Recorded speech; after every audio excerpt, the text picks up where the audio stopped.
was just like, oh, I think it made a difference. It's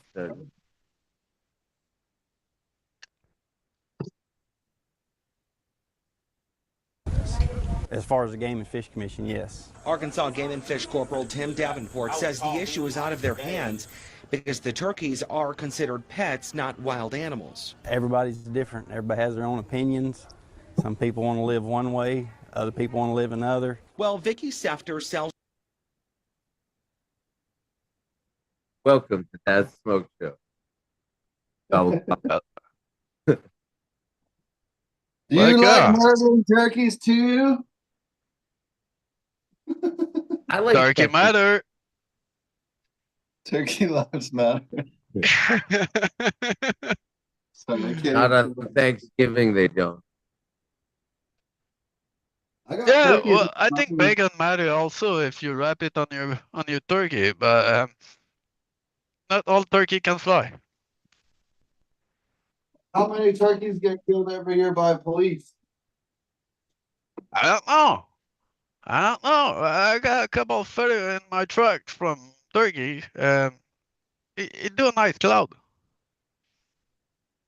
Yeah. Well, okay. I don't want it to, but they kind of jump in front of the truck really quickly. I'd be more impressed if they're dropping frozen turkeys out of that plane. Yeah, I'm gonna that be would be honest. Look at injuring people.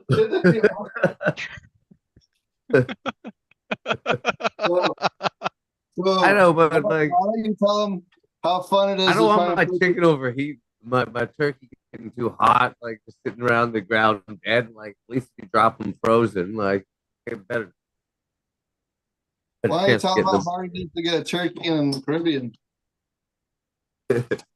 Like $150 fucking dollars for a goddamn turkey. Yeah, in they're America. goddamn expensive, dude. You know what's the one was like potatoes was fucking always hard to get in Antigua. Like you could never get potatoes fresh. Like you buy a bag and there'd be like three good potatoes in the whole fucking bag, and you throw out the rest. That's funny. I don't know, but if you're dropping cooked turkey from a plane, I'm not sure I'll be able to catch my part. I don't know. Like you're dropping a potato after that, and like you're having to run after your meal like this. It's the question: is the turkey you're dropping stuffed or not? That makes a big difference. Well, I think it's just a cheap I way to don't cook recommend that you it. drop your ex-girlfriend like that. It's not cool, man. Man, I heard stovetop fucking stuffing carcinogenic. Cause cancer. I, Uh, I don't know. it's you think you got the cancer toxin from dropping it from a plane? I'm not sure what you mean. The stuffing, stovetop stuffing. Oh, okay. Yeah, Apparently, you have to choose your stuffing allegedly, wisely. allegedly, allegedly, it could have cancer causing agent in it. But according to the state of California, everything has. According to the state of California, life causes cancer. Yeah, but that's about what I was about to say. You've dropped the punch right there. I mean, yeah, you can drop a turkey in the punch too. Yeah, I'm not sure what I'm gonna say after that. Come on.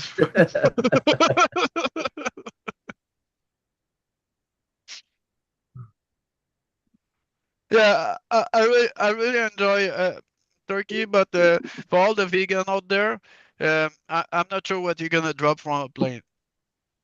I'm open to all suggestions. Cabbages, a cabbage, good sized Pumpkins. cabbage. Oh, Pumpkin. pumpkin. Yeah. Well, cabbage and boiled egg. Oh no, I'm sorry. It's abort fetus. I always forget about that one. But that was my favorite one to say to my vegan. Well, not vegan. Sorry, she was vegetarian ex-girlfriend. And at one point, I say, I know you like egg, and she was finding disgusting the like all the chicken and putting it all away, whatever, like all in pieces and stuff. Anyway, but at one point, in the morning she cooked some egg for us, and she was like, "Oh yeah, I've made you a nice meal," and me, a freaking idiot, hangover. I'm like, you know that it's about fetus, you know. And she did not eat that morning. I'm really sorry again, but I laugh about it so much because she was like, "I know it's a joke, but it's disgusting." Sorry, honey. It's a nice breakfast, by the way. It was really nice for me. She was like, "Yeah, but you're not nice." I was like, "You cannot catch it back. You know, there's no way you can catch back that shit." It, I find it always funny to kind of find what's shocking, like in it, because I'm like, no, you know that it's a joke, because they're not like fertilized before, but yeah. Anyway, it's okay, man. I don't know what she would like to bake instead of an egg in the morning, as a vegetarian or vegan. I guess I would still eat it and have a lot of fun, but to me, that kind of joke when you're eating meat is just making it more enjoyable at the end. It's just funny. Hey, Dougie, you like turkey and egg? I mean, cabbage and egg. It's one of my favorite to put some gas in the room. Yeah? You eat some baked beans on it and add a lot of maple syrup, because you know that all the ficculent and the sugar and protein make a good mix, and the cabbage add some sulfuric on it. It's perfect, man. It's just like the magical mix. I like it. I've been So eating I don't. tons of eggs. Tons of eggs. Sorry, what you say? You're a bit far from the mic. I said I've been eating a ton of eggs lately. Oh yeah. Have you tried to catch when she lay egg from a plane and catch the egg? That would be dope.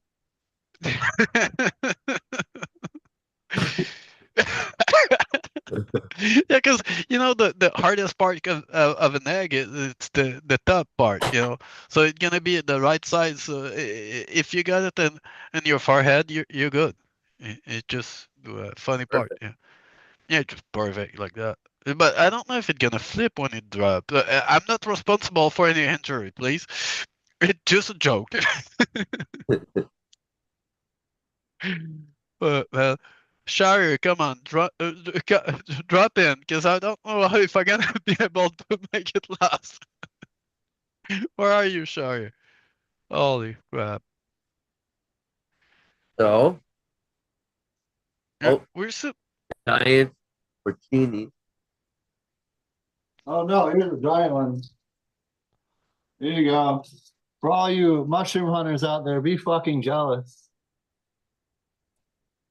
Huge. I like it. Fucking massive. That one's like 5, 6 pounds alone, just that one. Yeah, 6 pound. Wow. But you know, it's like 90% of it is water, if I remember. Yeah, I think it's 90% because I remember giving the dryer to my dad for his really small mushroom, whatever, really thin and small head. I don't remember what was it. And he, he was like, "Oh man, I feel your things," and I was super happy to have picked a lot of them when going to hunt. And like, so you had no animal, but you had some nice mushroom. That's amazing, yeah. And at least you come back home with something. And he was not sure to be insulted or not, but for him the insulting part was how much dried mushroom was left from his filling all the dryer. He had only, I think, four four rack of it of the in the dryer.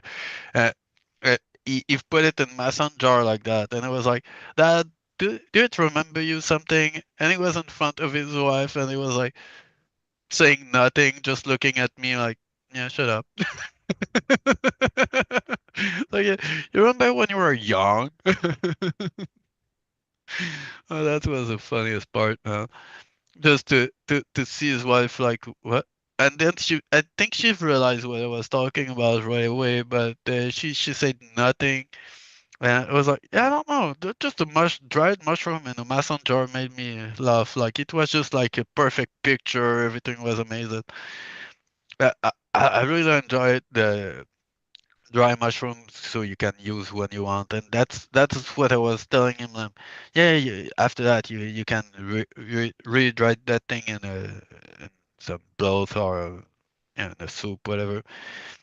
And he was so he picked the idea. He knew what I was talking about, but he wasn't like thinking the funny mushroom. Well, he knew about the funny mushroom. I don't know if he knew about Maria Sabina, but it's my mother that have suggested to me. So hi, mom. Thank you. I've enjoyed Maria Sabina. Now we can talk with Kurt about Maria Sabina. You know, it's funny.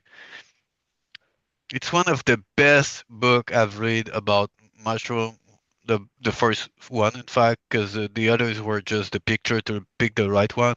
I wasn't reading everything in it. It was just like, oh, okay, those one are good. Okay, I'm reading that part. You know, I don't, and oh, which one I need to not pick that may look like that.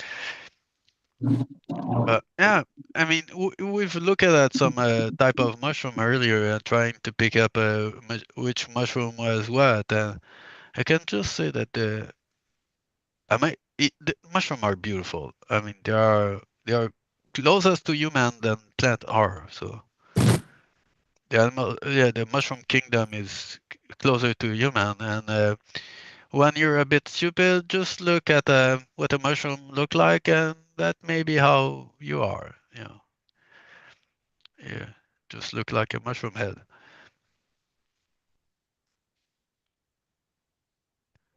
Ooh, that's the funniest part, man. I forgot to open our YouTube Oh, I chat. haven't either. Have you opened the chat? Just saying. I have not. Okay, no, we got the chat. All right, all right. I know that we had some issue about it. Oh, but you have. You have this thing. Out of their hands because the turkeys are considered pets, not wild animals. Everybody's different. Everybody has their own opinions. Some people want to live one way, other people want to live another. Well, Vicky Sefter sells shirts. Everybody likes the Turkey Lives Matter this year. She's trying to lighten the mood in the town she's called home for 3 decades. You've got more adults climbing these trees to get to the turkeys than you do the kids. But while Yellville continues to draw crowds from across the state, I thought it was interesting to see turkeys fall from the plane. some just aren't happy with the results, no matter how many people come to town. I've seen several of the birds get in the power lines and get, burned up by the power lines, and then I've seen some of them get hit by cars. Can I see the turkey on the power line? I've seen a lot of pigeons You know, before, I but didn't see any proof of any injured tooth whatsoever. I was all hearsay, just trying to ruin a grand time. That's all. you know when my internet is slowing down now, I know that it's maybe a turkey hanging on the power line.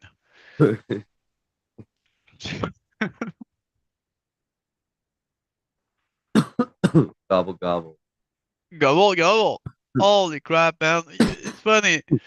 I forget this week I was trying to say that gobble gobble, and I was like bloop bloop bloop. I think it can fit too, right? Is there different like are they speaking different in every region? Maybe they say bloop bloop bloop over here and gobble gobble out west. I don't know. Perhaps, perhaps. It's Canada, eh?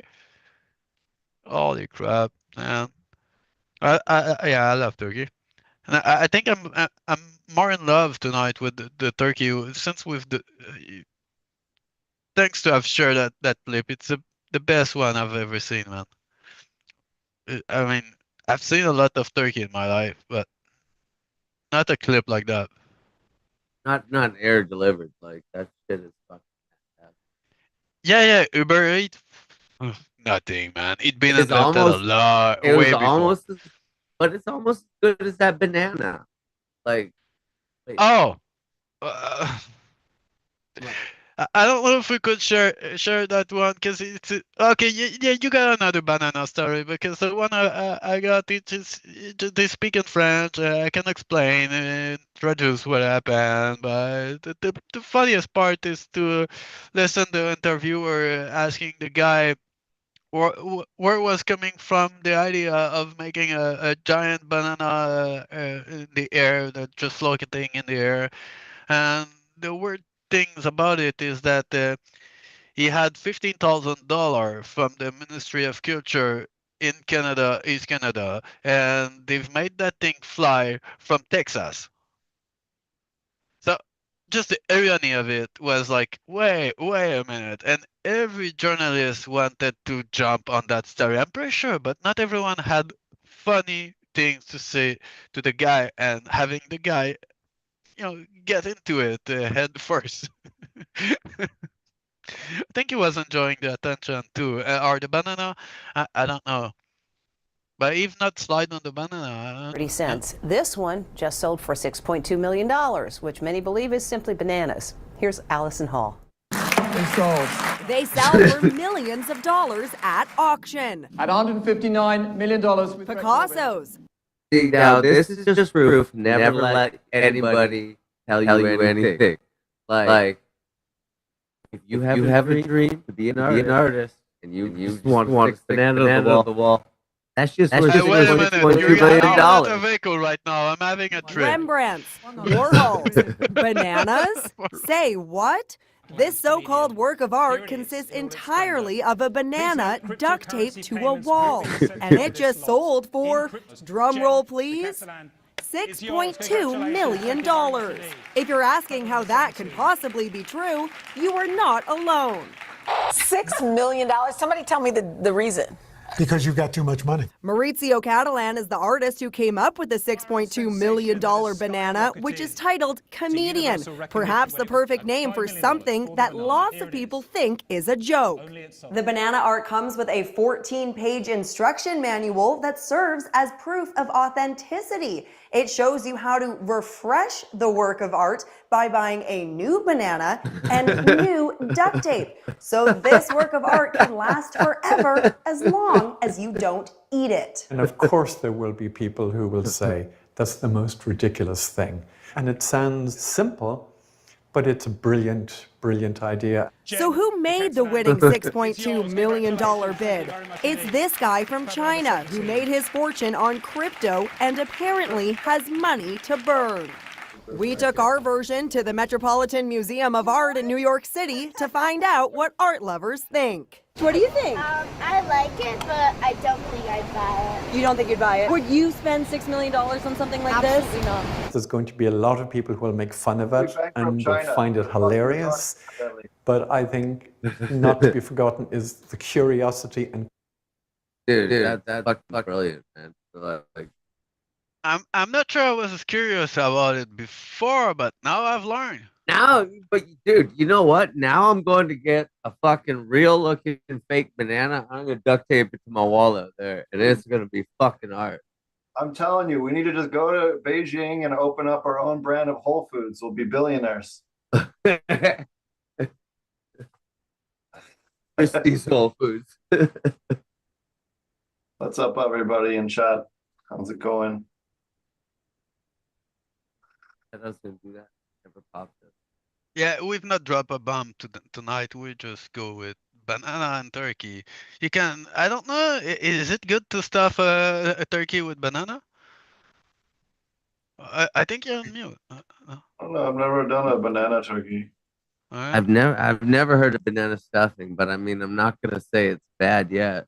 There's banana bread, so clearly you can bake with it. Well, yeah, you could, yeah, and then you could just stuff with banana bread too. At that, for that matter. If you dried like plantains, you could make probably a pretty decent flour out of it. I mean, if you If have you're lots vegan, of garlic can you and- stuff a banana? Can you fuck a banana? No, no, stuff. Yeah, Just so stuff. you fuck a banana. I think we're gonna slide That's on why that your one. jaw was hurting earlier.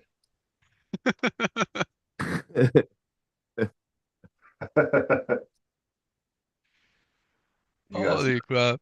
we were setting up. I was doing food prep earlier. I got bacon weave. I got a turducken in the fridge. It's waiting till later tonight to go in the oven. I got. Have you made your guests signing a waiver? Yeah, if they get clogged arteries, it's not my fault. Oh. Oh man, I miss Epic Mealtime for all those things. I think I'll go back to it because I remember I was having like sometime I was with a friend after hard work week, and I was like, "Holy crap, man! I'll show you a couple things." And I was like, "What? Oh, man, let's order a pizza," and think that we should have done stupid things and look at Epic Mealtime, and I've shocked a couple guy, and they were all drawing at the end, or being really shocked that not all the food is edible. I'm sorry, guys, but doing doing stuff like they did on Epic Mealtime was not always making the edible food edible at the end. Yeah, it But is. yeah, it's worth it. Like the fucking whiskey marinated bacon fest thing they made. Oh, with the guy freaking downing the whiskey like no other, like how he was like I oh, got and a how they question. were calling that guy with the big glasses and big muscle. I don't remember, Would but you he had a rather, funny name. hold on. Which would you rather have? I'm going to show you something here. All right. Would you rather have this? Obviously, with Rob smoking a cigarette over it.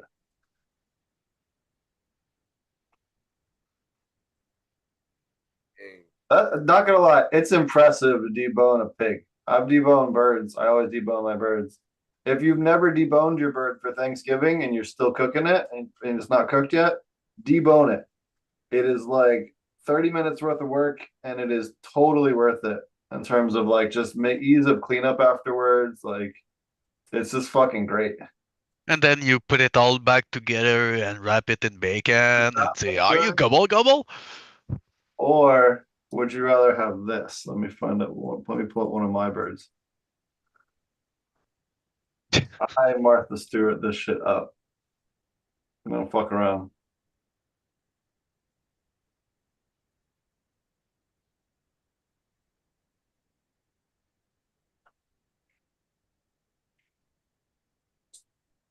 All right, or one of my birds. There we go.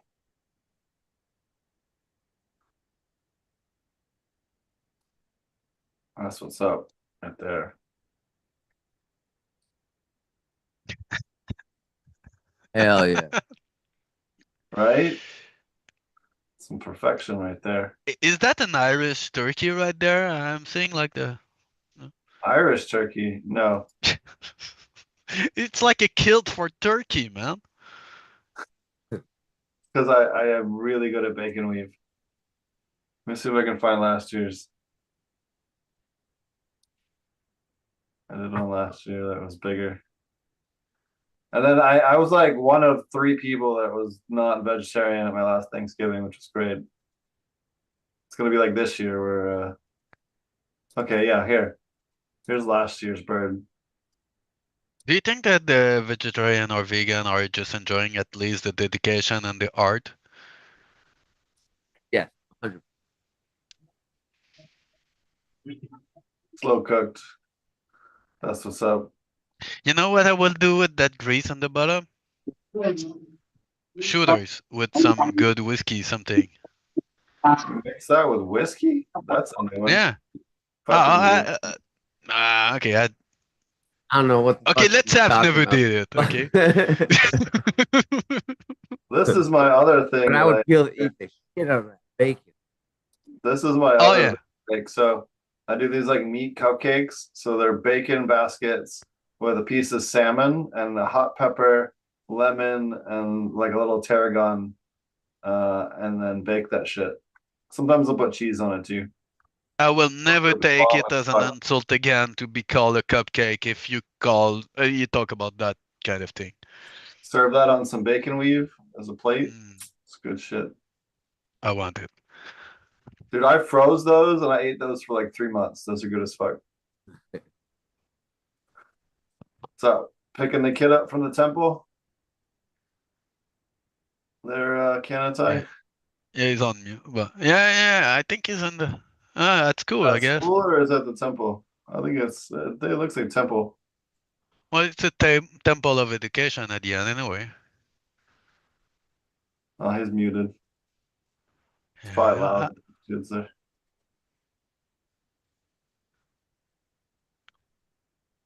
Pichuk. Juke is his name in Thai. Pijuk. Pijuk. Pijuk.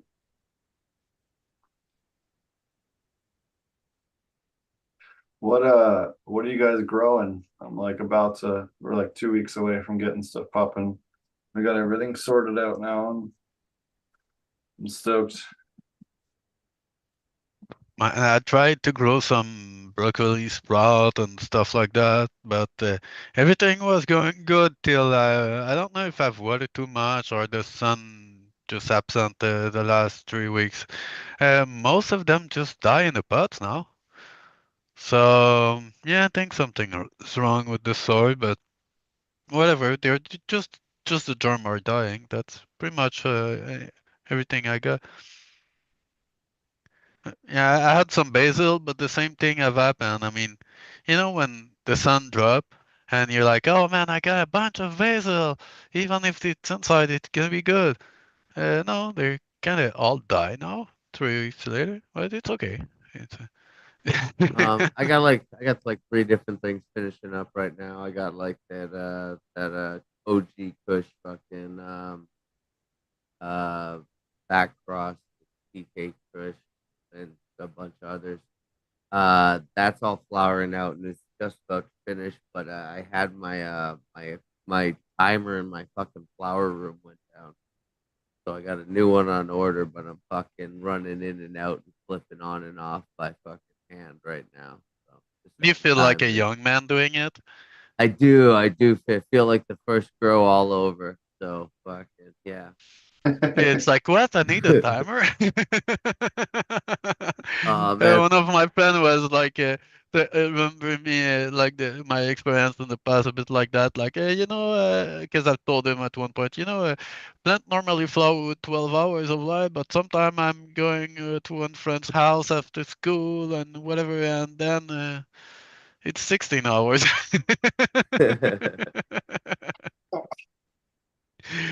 Yeah, so now they call it stress testing, but back then we were calling it being a first year's grower. Yep. That's Oh been man, my that excitement here. yeah. Well, you can always get that mechanic timer. I don't know. It doesn't go on I the actually 110, won't but use I hate mechanical timers with a no, passion. but the big one I that go on get the no, 240. you get They the break. you get they break. Yeah, they Yeah, continually break. They you never get last. 2 to 3 I get the years digital. at most. Yeah, I get 3 years out of these little digital ones that come from China, but like yeah, they're actually the cat's ass, and they're only about $30 on Amazon Canadian, so they're way cheaper. Fucking thing. But Yeah, okay. I don't know. I just and remember that. they're 220. They're two. Yeah, no, none of that shit. Those start losing time. I find by you get 6 to 9 months in on them. They start and the intermatics start losing time on them. I won't touch anything that's not digital these days. Yeah, I They had go. an electronic one. They'll fail on you. It's like everyone's always like, "Oh, fucking bell siphons are so annoying," or "loop siphons are so annoying," and it's like, well, those don't stop working though. Like they don't fail. It's like half the number of failure points to go with a physics-based bell siphon than it is with a timer. Yep. What happened? Why are the cops there? Why is that guy blacked out in the back of the cop car? What's going on, Juke? I've missed Guys that blacked one. out in the back of a police pickup. What the fuck is going on? Hey man, this is life, man. Welcome to Thailand. But you might be being detained. We might be seeing Canada getting detained right now.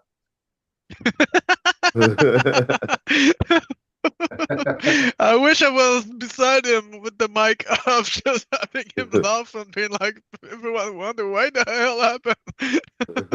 Probably got us muted. Just kidding.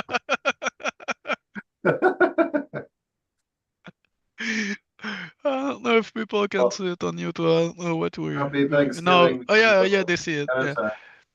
Yeah.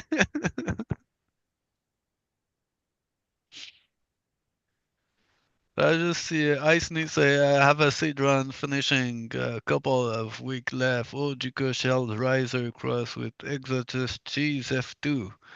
Blood Diamond cross with OGKB HR or blah, blah. Like, come on, there's too much letter in a row. Grape Hilly cross with OGK. Again, okay, don't catch me again with that one. And Grape Hilly F2. Okay, it's simple. I like to. I know about Hilly. I hope it's good, man. I think I've seen a couple picture of those. Holy crap, man. Stop with all those letters, man. Like I'm using one letter, a number, a letter, a number, a X, something. Just limit that kind of thing. Come on, you have nearly a quarter line of letters with. Oh, wow. Okay. So is your next one, guys? Are you going for more exotic stuff or? Oh, I think for me, I think I'll be doing the. I got that 75% you sent me. You know, the almost the one. Almost one. It's almost one. It's like a trick order. It's 75%. That's what I was thinking. Call it either 75% or almost the one. Yeah, it's like at one point I remember it's talking about a line and people were like, "Oh, so what it is?" I was like, "Oh, it's this 1.5," and they were like, "I've never heard of it before." F1.5. I'm like, you should try that, man. F1, F2. It's something. Not do a F1.5. And if you know what I mean, you know where it's going. Well, it's like at one point, I know the proper term for everything, but if I'm rolling note or you ask me for a name, you may be surprised at what I'm coming out with. And most of the time, I'm totally sober. Well, now I'm totally sober, but yeah, I cannot say I've always been. Maybe there's some damage from the turkey drop. I don't know. I'm telling you, I would be more impressed if it was frozen turkey. I know. But to freeze a turkey, do you need to kill it before? I guess that's optional, is it not? No, just drop it from higher. Just flash freeze the turkey. Solve that. Yeah, it's a winter in 5 seconds. We could freeze dry it. We could just freeze dry it, feathers and all. But that's what they were doing in that clip, right? They were freeze drying. No, they were too low. No, the funniest part, I don't know if we've shown it in the clip, but they had regulation for that. I'm just no, to just drop it there. No, come on, regulation. No, I'm out. I'm out. Well, technically, they're considered pets. So that does not have them falling under our jurisdiction. That's interesting. I know, but my dog wasn't agreeing with that. Okay. It's interesting that a senior was saying that the turducken is called a 3-bird roast in Europe. Because they have no original thinkers that could come up with the name turducken. Okay. So, right?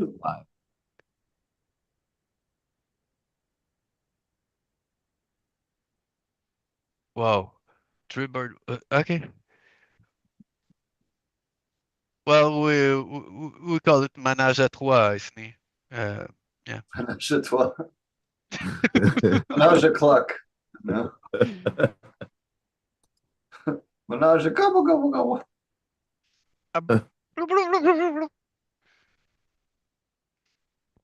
But you know that they've reintroduced turkey over here, but yeah, I wasn't really enjoying it that much because the hardest part for me was before I get my paid and I had to chase all the turkey from the field and where I was working and I was like, oh man, why there's so many steak on two leg and they are that hard to catch and yeah, one morning I've hit them and with my truck, and it was on wet grass, the dew, and I've hit the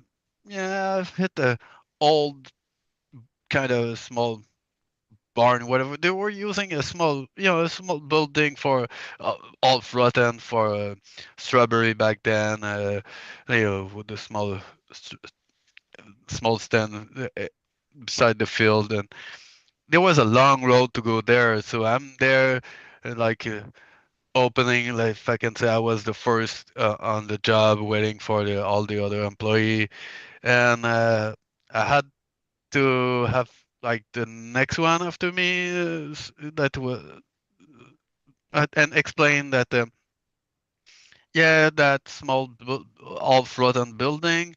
Um, is now about to fall because I've hit a cloud of turkey. I've seen ferry all the way, and then hit that freaking building and have to go back before the building start to collapse on me. But it wasn't totally collapsed.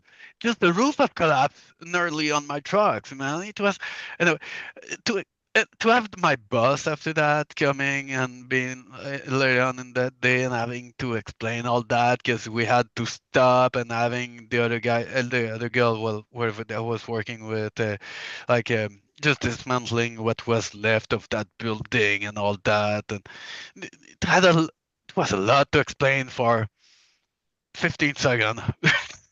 Like everything I've went so fast, I was like, it was at this moment that he knew he fucked up. Yes, I knew. I knew.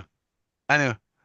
But the funniest part is when you're at the party at the end of the season and no one dared to talk about it. And we've laughed so much in the field that day that at one point they were like, okay, just leave it there. Okay, we won't talk about it again. And I think it's the first time I'm talking again about that. Oh well, the best part was my boss to say like, well, I guess you've closed your eyes when you've hit the turkey. I was like, no, really not, because if I would have closed my eyes when the building was about to fall on my truck, I would have never get back. That's what you did. Well, when I saw that it was about to hit the turkey and it wasn't able to brake, I've just hit a bit the gas. It's like, are you freaking dumb? I want answer to that one. I want my lawyer. Yeah, I mean, I knew there was There's no America one one in in the town. field, but I did not know that a bunch of turkey was someone. Well, a bunch of one. Anyway. Oh, the American one. Here you go. Hello, boys. Hey, long Hello. time. It's been a long time, man. And I Have you flee finally, on a Canadian geese? I moved to Pennsylvania and I got a job that gets me up at like 4 o'clock in the morning. Oh and shit. I really fucked up is basically what happened, but I'm getting a little used to it. And so, yeah, tomorrow I'm not doing anything and I was awake. So I'm like, all right. And I heard you guys talking. So I figured I'd come up. Speaking of turkey, you guys hear about the Butterball story? Nah. They were No, tell us about it. supposedly diddling the turkeys in the factory. What? Yes, dude. I don't know if it's true. I saw it on IG. But yeah, there are reports that there's footage of like, yeah, workers fondling and doing things to the turkeys. I'll have to double check. Yeah, so you guys Wait a are on it minute. already. I see. Allegedly. Yeah, alleged. Is the Union of Turkey have agreed for that? Is it following? We say that again. Is the Union of Turkey have agreed for that? No, I don't think they agreed to it. No, Okay. Okay. I don't think the turkeys were consensual either. Right. They weren't. I've waved at Turkey before, but I did not know they had to sign a waiver too. Only if they're in that Kentucky town. $20, I'll call the guy a chicken fucker.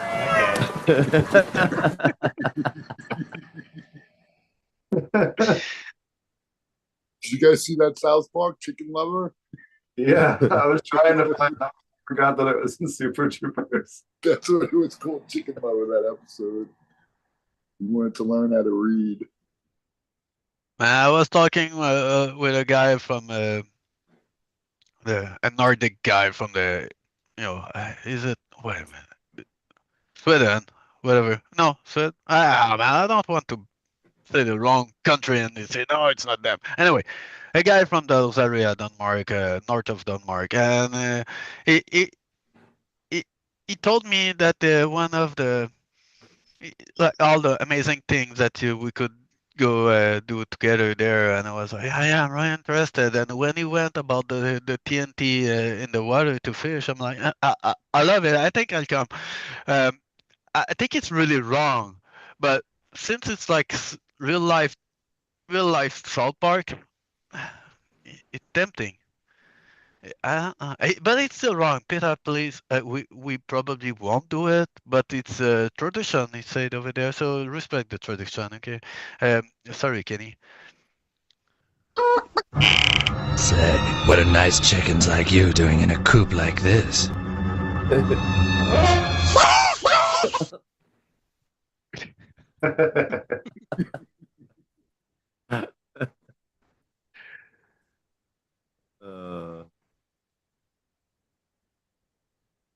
I love it.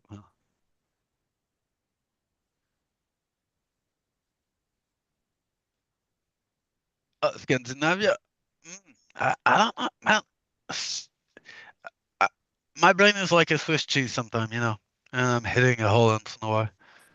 Yeah, and I just it was a story from the New York Post, so Dang. I just read the title of your link. I'm not sure. Yeah. Yeah, they say over barn farm. Oh man. So talking of Turkey, I know that Kenneth had a really funny story about bird. I don't know if you want to tell it yourself. I've really enjoyed it. What's cracking, fellas? What's up? I keep muted because it's fucking loud here. So it's my when I heard that Officer Barbrady couldn't read, I knew I had to motivate him somehow. So I formulated a plan to encourage him to learn the magic of reading. So you f***ed a bunch of chickens? Yes.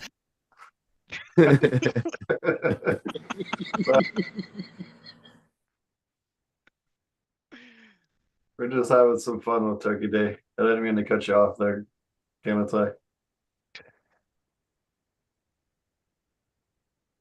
What are you growing these days, Kenneth? Or American one, either one? Say again, what's up? What are you growing these days at the moment?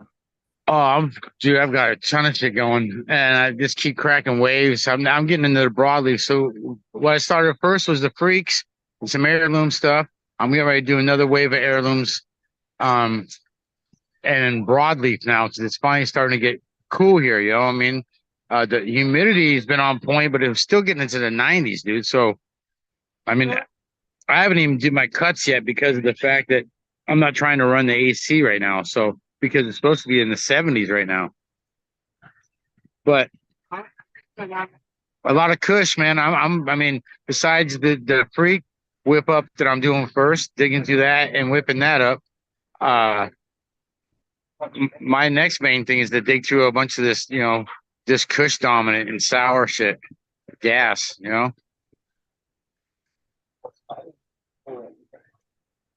That's that's what's on the plate here. As far as me, I took my selected genetics and took them with me, and so I kept like a little veg area.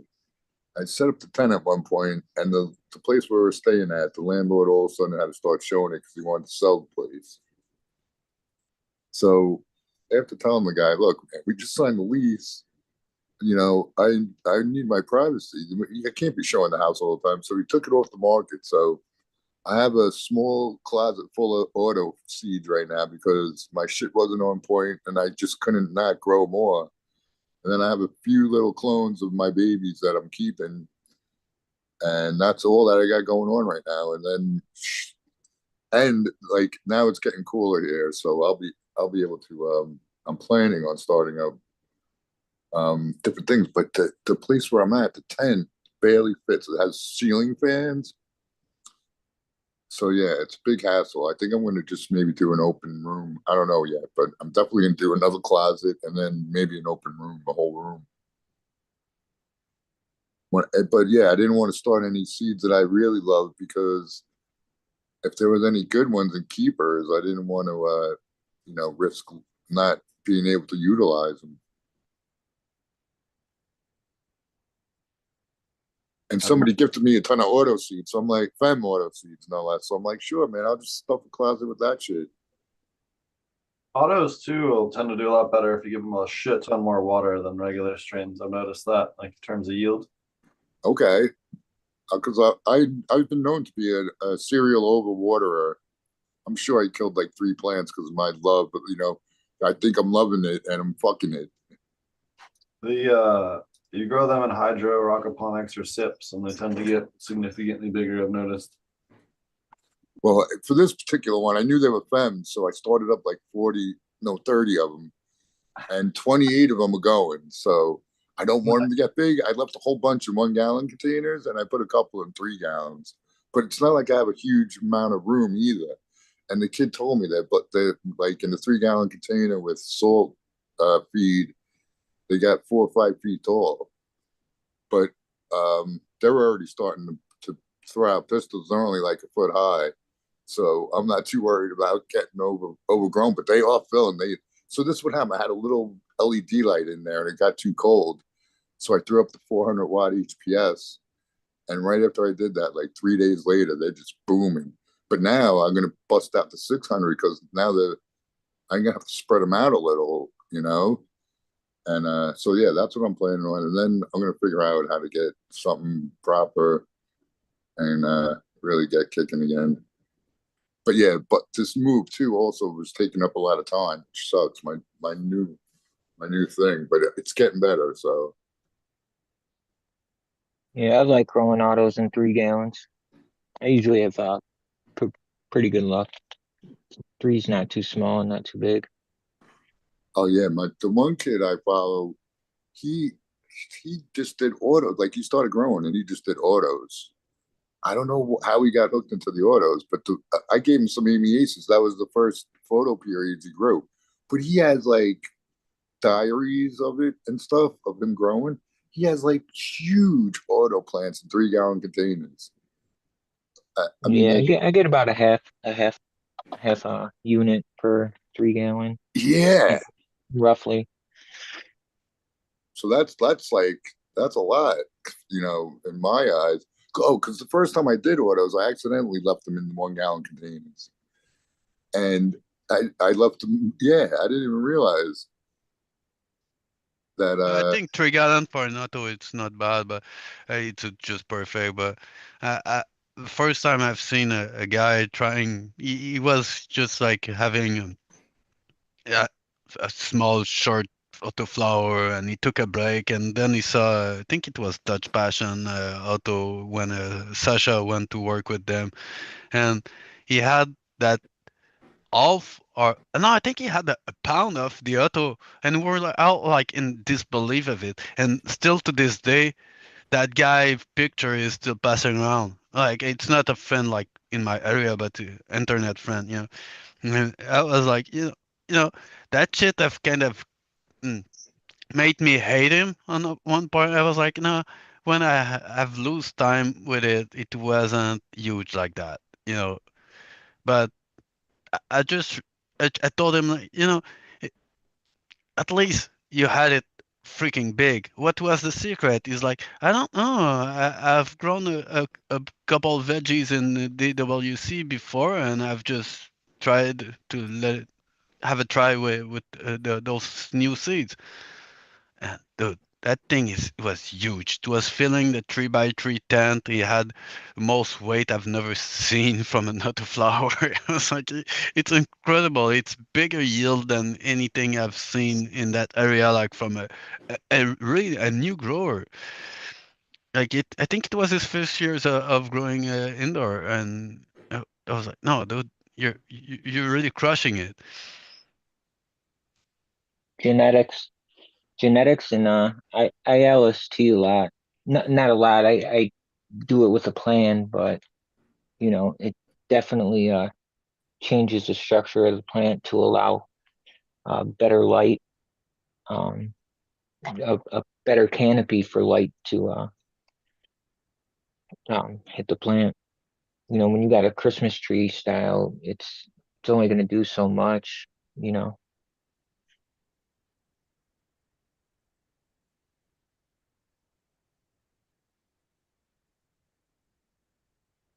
What's up, Shire? You want to introduce yourself? Welcome. hey, yeah, I didn't want to interrupt the American one, so I kind of snuck in with a comment. Um, I'm obviously Shire. Was I I just know a few muted? of you. Yeah, I didn't hear anything you said if you were Oh shit! talking. I was saying how a lot of people say you should start the autos in a big container, but the kid that I was talking about, he's like, no, you don't have to do that. He's like, I start them in a cup, and I go to a 1 gallon and then a 3 gallon, and he did fine. He's like, you just got to make sure you don't wait too long. And Yeah, I did two other autos at one point, and I did it that way, and they did good. It wasn't a half pound plants, but they did all right. Yeah, the right. only I part mean, I remember about the key for auto is that they are really hungry in beginning of flowering. And when you know they are about to flower, feed them. Like they will love it and get really big and huge.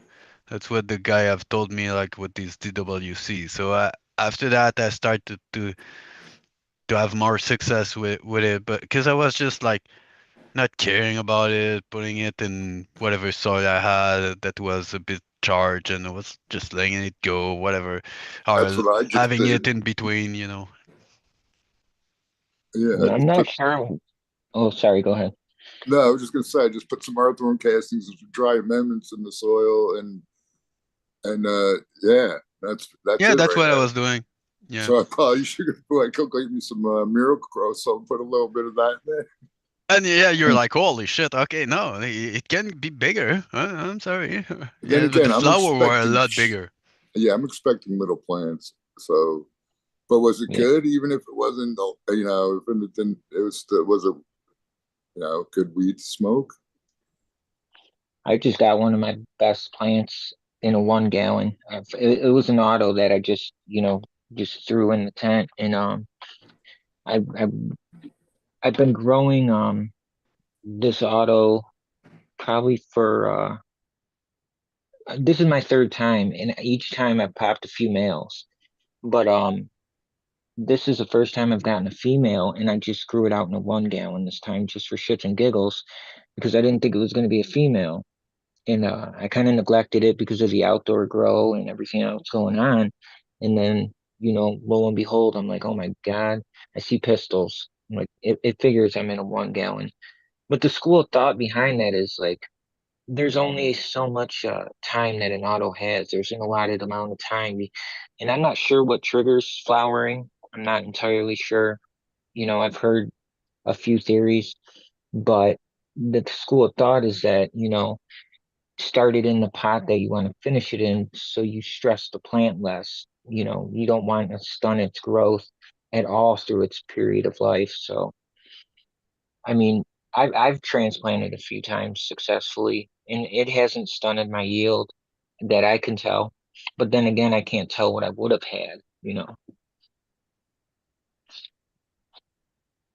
I think one of the key with the autoflower depend always on which line. Some maybe eat more than others, but I would guess that it's the availability of nutriment when they really need it. They will pump it out.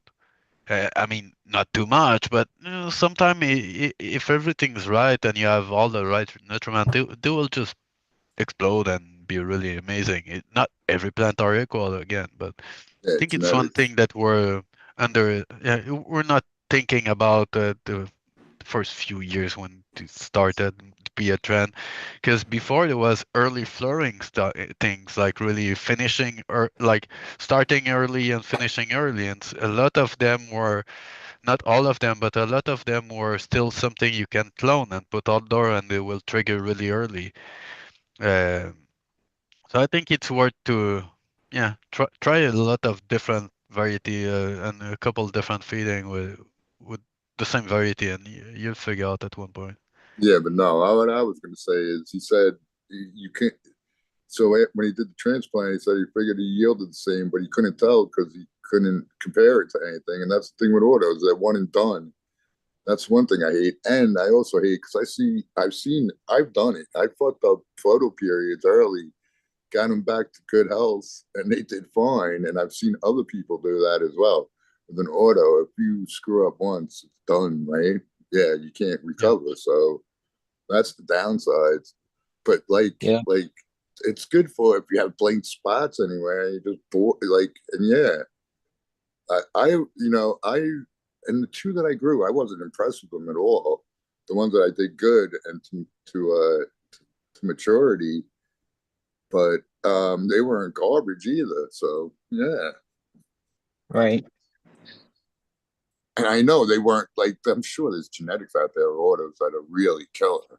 I just it wasn't my thing, so I never really hunted them down. I've had good luck. I've also had bad luck. I didn't grow autos when it was like low rider, when they were only growing to less than a foot and yielding a quarter of an ounce. And, everybody hated on them because they were just not up to par yet. But, now there's some really good genetics out there. So I've seen people growing 7-foot plants in a 5-gallon outdoors and, And a pound, know, yeah, or yeah, more, getting a yeah, lot, yeah, Yeah, getting multiple pounds. yeah. I've seen yeah. those pictures. Uh, the the early frying stuff before, people were not necessarily calling it auto, and there was other things before. That's just the funniest part that I remember about when the trend of auto flower started, if I can say that, is that there was other things before. It wasn't a new thing at all. But most of those were like just oh, okay, it's that little thing that gets shade, like in the that grew in the shade of the big one, and you could just you go to attend your stuff, and you have a small one that just finished there. But people were discarding them because most of the time anyway they were like getting rid of the male that were too early, and then just smoking that small one in the crop. And so there was some variety that was throwing that, or even like the mighty might or the things like that that were quite early. But uh, not all of the really more uniform early stuff were that good, but cross of it were sometimes surprising and shaving 2 weeks to other strain when they were crossing with. So if you look in the old magazine of cannabis culture, they were showing that kind of thing. There's a couple of article, and I remember an article saying, "Oh, the riddle is the thing of the future." were like 26 years later of it, something like that, 20 years, 25 years ago, and they were Those right. autos, They were right. I probably. don't remember exactly Yeah, who did that article, but I remember it was one of those famous guy that is still around, you know. these are autos, and you can see that plant on the right was like 3 pounds. Like it just overtook the Three pot pound. supply. But Yeah, you yeah, can, but that's your magic microbe, man. They're good looking you can plants. see how big these Yeah, buds and you are. couldn't get a clone off of it. Sucks.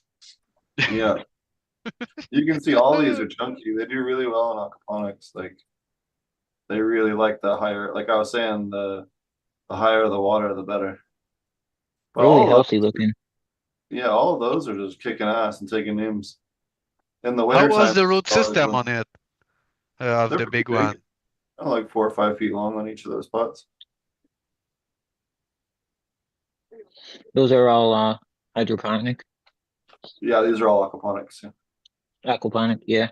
These are all autos, everything in The flower. And the growth Dude. explosion has to be like just Yeah, the short one is like the stuff I'm talking about that it was like, but not with as huge bud than that all the time. Sometimes they were looking in, you know, okay, that one is cute. yeah, you can see all of them are pretty small on average, but you get a couple of outliers that are just, crazy. A lot of variation. Yeah, a lot of Uh, variation. I'm pretty sure you will still have someone that try it in a tent and get all pissed off that there's a plant overgrowing everything, and then you're like, no, no, no, I said, give it some space. Get rid of the small one.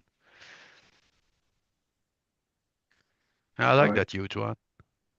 where is it? I got a video of the roots. Hold on. I'm just gonna find it.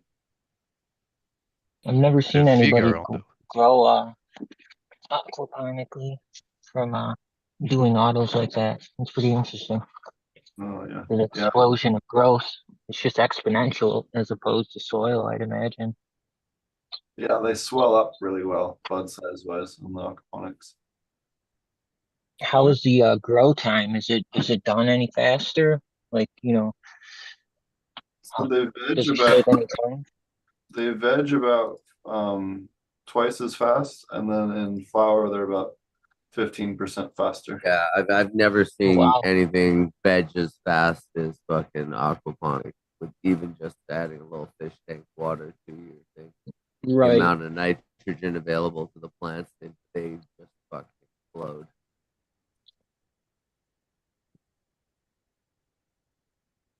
There's not many environments that can match up to aquaponics.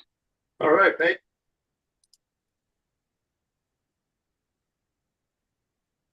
I have another video of the roots. I'm trying to find it.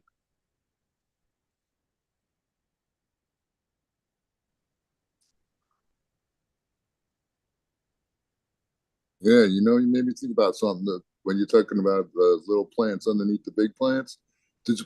Autos can use less light and do good? It doesn't seem like it. The ones that I'm growing, the ones on the outside are like curling toward the light, like sunflowers. I've always stayed with the 18.6. I've dropped them to 12.12 because I've heard people say, "Oh, my genetics are better under 12.12," and I've yet to find a cultivar that Yeah, grows any that better under doesn't less make light. sense. That doesn't make sense really because where the Yeah, autoflowers you know how originate from. photosynthesis works, so yeah, I don't know. See the roots swelled up and Holy branched shit! lifted, caught up. Looks like a cobra, bro. Isn't that crazy? I've only That seen was a crazy picture, bro. but I was like, I gotta take a picture of that. Like, look at that shit. They had it supported with the styrofoam to keep the weight off. Keep it even. It's Yeah. insane. That's wild, dude. That is wild. When they have unlimited water, this plant isn't even 6 months old, and it's got like literally has like a fucking a year's worth of a real outdoor photo. Yeah. Look at Right. Mom, that was my whole season right there. Fucking potent has seen some shit, man. I'm a little jealous, dude. But they just grow so even. Also, like if you're doing any bigger facility, just get medical scrubs. It's so much easier. But I mean, they just grow so even, like, and just a billion tops, especially if you're pruning them regular. It's just fucking killer for production. Yeah, look at that thing. How is disease with aquaponics? Is it mostly mitigated because of the environment?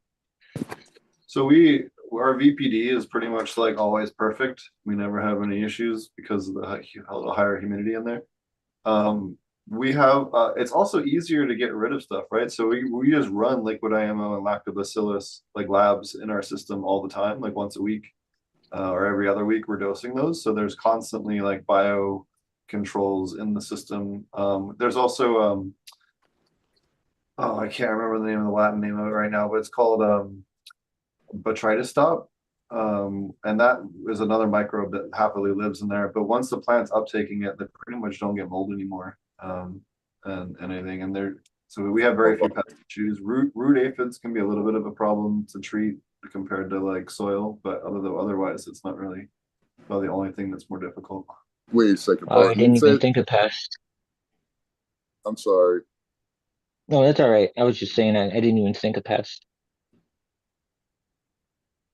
I was going to say, Paul, did you say there's botrytis, a bacteria fungus that stops botrytis? Yeah. It's called botrytis stop. Hold on, I'll pull it up. Shit, dude, I never heard of that. I'm sure people would love to know about it. Well, people get PM. I mean, yeah, powdery mildew. For the longest time, or for a short time, I associated powdery mildew as the same thing as like bud rot, but it's a totally different thing, and it's brought on by different shit too, I believe. Yeah. But Yeah, it's a fungus. when I ever grew outside, I never got PM. I always got botrytis back in New York, and even here, I got a pinch of it here. I grew one plant outside in my backyard here. Yeah, this is the one, botrytis stop, wet powder. And it's OMRI. Holy shit, bro. No, I only use biocontrols. Here it is. Eulocladium udamansi strain U3. Oh, never heard of that. If you want to know if you're sober, say that 3 times. So this works particularly good in hydroponics and aquaponics, and it'll live in the water. Like it's a water-loving fungi or bacteria rather that gets rid of fungi. So it's it does particularly good in aquaponics, and it's fish safe. Will it work in soil? Oh yeah, it'll work just as good in soil. I'm just saying for what we're doing in the higher humidity environments, it works even better. Oh, it's a wettable powder. I'm definitely gonna get some of that. I don't even care if I don't have it. If I don't even do it, if I do ever do outside, it's gold right there. That work. Yeah. Oh, you talk about outside. I got one for you. The story I just told about. You notice how the big one are beside? They were from the same seeds. But that one was a cross of an autoflower, the early generation autoflower with another strain. All I remember it was from M. Danzig back then. He had the original autoflower. He took, if I remember, the lowrider, cross it with Master Kush and then blueberry, and then it been stabilized, whatever, and it been crossed with that other. I think it was an Hindu Kush or a Master Kush, something like that. But that was just like, oh, let's throw a bunch of seeds and see what a cross of an autoflower with a photoperiod give, because we were talking together, and he was like, oh yeah, go ahead, man. It just take a couple generations. So that's the first generation. And some people were, oh, you're going to find a 25% and you have to. Well, no, um, grow more seeds. And you're going to find that one. The part on the bottom was just when you get rid of the male, and the blue powder is just for the medical, it just makes something. But yeah, it's so funny when you realize that you'll get something to smoke before the season ends. But that was maybe, I would say maybe 2 foot max. It wasn't that big. but really nice. I mean, yeah, some people were saying, "Oh, it was trash, whatever." Man, that's close to 20 years ago, and it wasn't that trash. Some were good, but yeah, again, you just need to grow more seeds, or grow all the seeds you got and make more. I don't know. Do what you can, but there's something about saying like generalization about something. You have to try it yourself. That's how I can say that. So yeah, let's say if you have a ton of autos, even if they get resin, even if they don't taste good and don't have a lot of THC, they should have well, I guess maybe not, but it would be definitely good for edibles, right? This is the other product that's like newer that I think a lot of people don't know about is Licanicilium lecani. There's actually another Licanicilium, different species as well that are used. But this particular genus is new to the market in the last year or two. But it's in addition to the very Bassiana or Iseraphuma ceracea or Metarhizium, this is like a good addition to those that affects insects a little differently. It has this black fungus that it grows when they colonizes the corpses instead of the white like you have with some of the others. Oh, with Can that it be used fibrous. in combination with that? Yeah. So you can rotate them. Yeah, Oh or you yeah, it can mix says them great. together. Yep, Yeah. I see that now. Yep. I don't know if you can get that one in Canada. Again, like Bavaria Bassiana, were, were like, oh, let's try that thing on the place where I was working. And no, we were not able to order it. And we're really shocked because we're Why talking not? about that. And we're like, man, come on. It's just like, I bet it's already in nature, right? You can find it Yeah. pretty much That's what everywhere. I was just thinking. Yeah, just or smuggle one small thing in and just reproduce the shit, right? It's Yep. just a Well, it's fungus.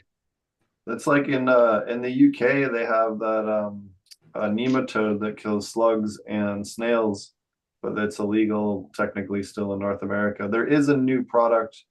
It either came out this year or is coming out next year. It is an equivalent from North American species, but it's one of those other ones where, hey, if you can get some live ones and breed them, like I they're was very. going to ask you, Poden. I hate to interrupt, but who's finding these things? It's Lacinium lacana, whatever it was. There's Labs. a lot of companies that are looking for new biocontrols, and they're highly marketable once they figure out how to propagate them. So, like, So yeah, so there's big money. So these are real Or deal. Yeah. they're probably coming from other industries too, like even controlling infections in the medical industry, it could cross over into plants and just random things like that, I'm sure happen. where are you at there, Kanatai? Looks like you're at an old temple there. This is the oldest temple. Yeah, that temple is the oldest temple in this whole area right here. That's cool. Yeah, I'm at this is sports day, so Dono, this is all the schools from around here. They're doing soccer and volleyball. Yeah, soccer and volleyball tournaments.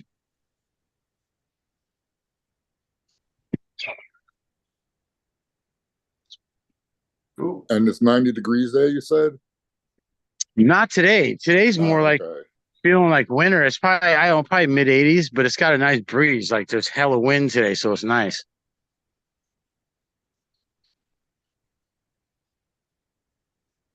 Man, I don't know if I could run a soccer field right now. And their schools are so clean. Like he was showing the courtyard there where the tiles were, and the food they were eating is so much better than our schools here. Depressing. Oh, it's all fresh. It's like farmer market. Basically everything. Yeah, I mean, it's all fresh made right here for the kids. Somebody whips it up probably in their kitchen at home on a bulk level and then brings it down here. I mean, there was like a platter full of like fried eggs and then a big old bucket full of that stir fried pork and a big old bucket of rice. Farm to table school lunches. They have the Yeah. most bomb-ass fucking pork here in Thailand, especially like where he is. They have a fermented pork, and I know that sounds like two words that should never be in the same sentence, but that shit is fucking fire, dude. It is, dude. Spit it. That's just real, dude. They got so much good food out here. You know what I mean? And it's funny, Bangkok has it, but they don't do it like out here. So when they do Isan food in Bangkok, you got to find like a Isan restaurant that does it like they do back home, because a lot of them change to the city. I don't know. It's not the same. It's because they use sugar in Bangkok. They put sugar in it. There ain't no sugar in Isan food. All it is like hella spicy and no sugar. Dude, the mayonnaise has more sugar in it than like your average fucking ice cream in the States. There's so much goddamn sugar in everything in Thailand. The Thai Coca-Cola is like the concentrated syrup you would use in like a soda machine. It's fucking ridiculous.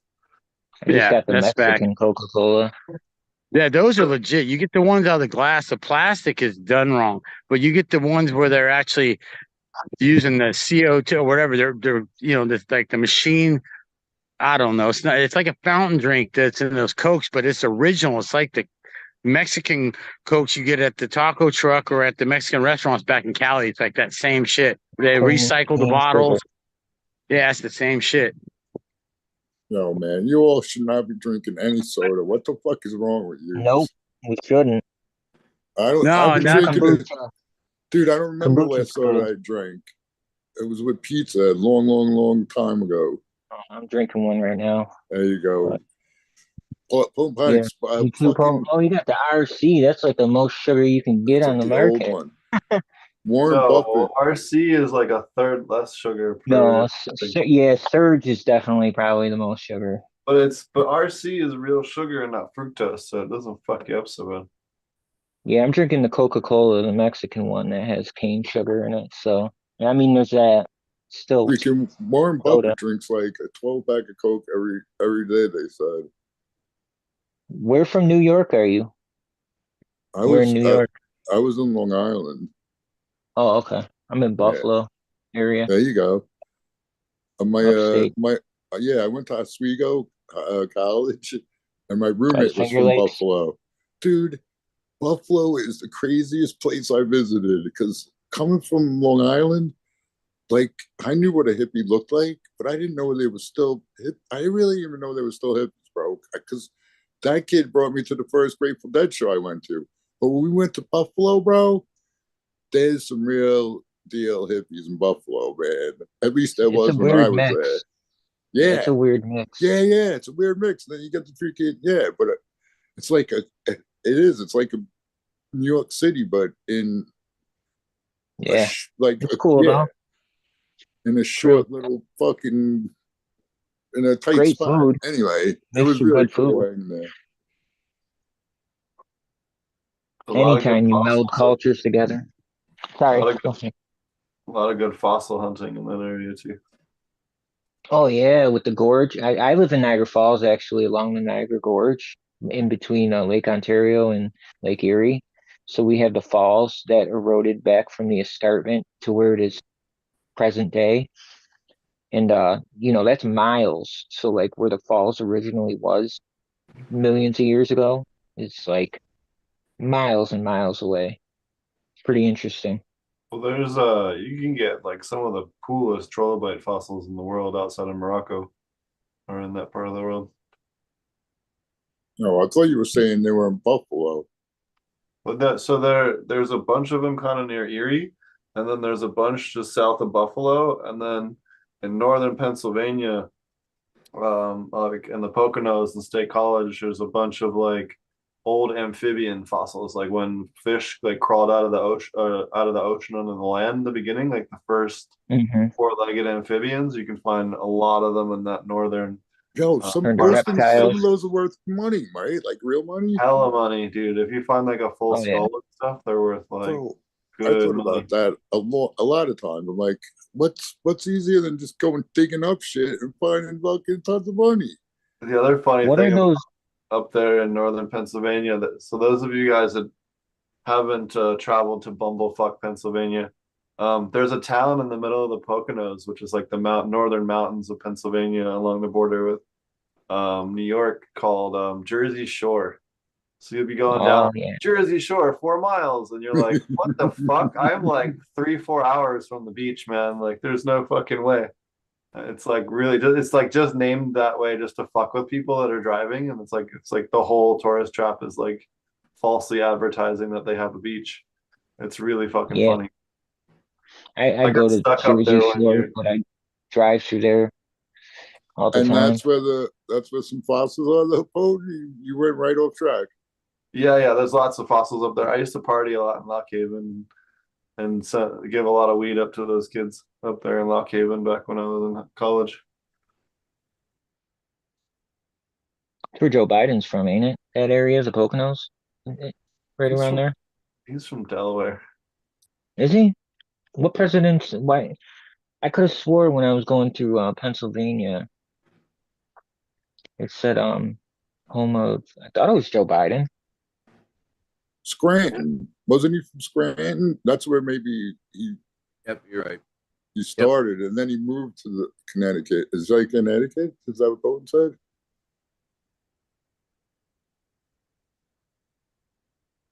Yeah, he I'm a always said stoner, so I could be very wrong. Like the sign I seen, You're right. probably pretty baked. He's I don't born know, in dude. I'm Scranton. super stoned right now. I was wrong. He's born in Scranton. He lived in Delaware when he was commuting as a That senator. was it. Delaware. That's what he said. Yeah, dude. So yeah, and then when I got here, I eventually ran out of my cookies and my smoke. So the one kid has a medical card, so I've been getting the shit from there. But I haven't really been smoking that much. But I need my edibles, and when I ran out at some point, I got RSO, dude, and that shit. That I is got a a real bunch of deal, dude. cookies. I got some good cookies, I think. That's the way to go, bro. I love the chocolate. I always make a chocolate chip cookies because the chocolate supposedly aids in the high and the duration of the high as well, according to science. Anyway, the animides, and I'll send eventually you I ran some. out. But You RSO, know, dude. So I started eating RSO, and that shit is just like magic, man. I like the But Fico. I never really partook in the RSO just because of um the extraction methods and what you have to well, actually yeah, I don't use. know how they do it, but like now it's all labeled RSO. There's like, well, I guess not. There's people there's places. But yeah, if it's coming from medical thing, it's got to be pretty cleaned out, right? I would imagine. Yeah. Yeah, I use food grade alcohol, food grade ethyl alcohol, like 95% sugar alcohol, yeah. The one time or I I was, use grain alcohol. that's what I was. The one time I was going to do it, they didn't sell it. I think it was illegal, maybe in New York. But I found this freaking potato vodka that was like stronger than fucking Oh yeah, it's the like shit that was 96 proof. outlawed. So that's what Yeah, I used. But the one time I did it, dude, I dropped the fucking thing in my room. I was letting just evaporate off, and I had it in like a mixer. You like those stainless steel mixers? Would you put the cap on it? And you could like right, mix for right. a mixed drink. Yeah, dude. I had the freaking alcohol that I strained off with all the shit. It was drying out there, and I dropped the fucking thing in my room, dude. Oh There was man, green splatter everywhere. It was so sticky on like tough to get out. it was Yeah, crazy, dude. more alcohol. That's really all that gets it out. Right. More alcohol. But I use a Pyrex dish when I evaporate it off. There you go. But I use that well I started using a cheaper version, but I was at first using that Spiritus that it's like a Russian or Polish Yeah, dude. I vodka. think that's the shit that I got. Yup. Yeah, the That's Rafik what it was. Spiritus Rafikta something. It's just like Right. every letter in the alphabet just And jumbled together. it was a Y, right? SPY, or it looked like a Y. Yeah, Some, yeah, yeah. yeah. Yep. That's SPYR the exact shit, dude. Yup. Spiritus RFI or something like that. Some weird spelling. That But was the there's strongest shit. cheaper brands that are just as strong. Like I'm using a grain Okay. alcohol right now that's pretty much the same proof. You know, I try different things. Yeah. Yeah. It doesn't matter. It would all work. Right. That's all that counts. Yeah. Like I said, I'll send you a couple cookies. Like if you want to try them, man, let me know later. Sure, man. I made them as I know strong it's as I could. I made them with rosin. You know, I pressed the rosin and used okay. that this time. All right. Yeah, that was the other thing. My bro. what's up, Groski? Hey, what's up, Gravy? What's going on, brother? How's it going? Same old, same old. Yeah, Living the plant life. living the I plant love that life. we talk about cookies and then your face appeared out of He's eating a cookie. nowhere. I'm eating, The Cookie Monster. you can't see it because the color of it, but I'm eating a fucking whole tub of ice cream with bananas right now. Oh man, sounds glorious. I'm at work. Oh, you can't see it just because of the color. Oh, there you go. Hey, Yeah. those bananas, they could be worth 6.2 million a piece, bro. Yeah, frame them. Yeah. That's No, I'm having my Thanksgiving early. Wife's got to work, so I'm gonna probably just go skiing tomorrow. Sick. Yeah. I haven't gone Fucking skiing in a long time. really? Yeah, like 20 years at least. Well, if you ever get your behind out to Colorado, I'll take you. Yeah, I gotta get out that way. I'm dying to go out west. It's the only direction I haven't gone yet. Well, shit, you got to see fucking Soilborn too, you know? Yeah, absolutely. Absolutely. And then I gotta go stop at Build a Soil so I don't have to pay the $200 shipping cost to my house. Dude, that's the only thing that sucks is when getting stuff from Build the Soil. Mm-hmm. The shipping Especially cost. soil. I wouldn't get the shit because the shipping was way more than the shit I wanted to buy. Yeah, I make my own now, but I bought a earth box from them back a couple years ago. Oh yeah, I So I grabbed definitely the got some soil. stuff from. You just I don't gotta know. find farmers next to you that got manure that you can just pick up and fucking. I mean, you get worm castings or what the fuck ever. You can make your own, man. You got it. I know you know what you're doing. Oh, I It's nice. vermipost. I'm like you, man. I vermipost. I do too, dude. I just kind of fucking. I just looked in there because I just like. It's quite the story, but I just started it up and had a thing in there. There's definitely tons of worms in there now. I got a watermelon downstairs. You're growing a watermelon indoors, pal. No, I got a watermelon to feed to the worms. Oh, all right. I was like, fuck yeah, bro. You're fucking growing a watermelon indoor. Oh, the indoor watermelon? That's what's up. Dude, you know, I just gotta stop being a pussy because I'm like, I want to grow coffee and chocolate in a greenhouse on a farm somewhere, and you could probably do it. Then why couldn't you do that? You can. You just gotta plant them. You just got to do it. Yeah, you just got to get up your ass and do it, right? Well, Make it yeah. happen. Fuck yeah. Just crank the heater on to grow that coffee. Don't you need kind of a tropical environment? Yeah, that's what I'm saying. Though, but we can make that happen. Fuck yeah. Do it up, bro. The reason. When I get my shit together and I actually have a greenhouse that I can like dig down. I want to get an excavator and dig down like 10 feet because out here in Montrose, you don't have to worry about power lines or fucking anything. You just got to worry about a shit ton of rocks. But if you just rent an excavator for the day, you can dig down as far as you want. And I Doing a was thinking, wallapini? what's that? Doing a wallapini? I don't know. Like when you dig down enough, you dig down like 7 feet or deeper, it gets 70 degrees. But then with it being a greenhouse, you can make it fucking tropical in Colorado. Even in the winter, people are growing citrus if they fucking have the right setup. You know? Yep. There you go. Yep. Yep. Yeah. Eventually, I want to grow like bananas and other sorts of citrus in the winter. Just make sure I have to eat it. I was thinking there's got to be a reason why someone hasn't done it already. It can't be cost effective, for one thing. Yeah, and you might have to add supplemental light or something, which would be costly. But if I win Lotto, that's what I'm doing. I'm gonna grow some chocolate and some coffee somewhere. You want me to give you the numbers to the Lotto, bro? It's called crypto.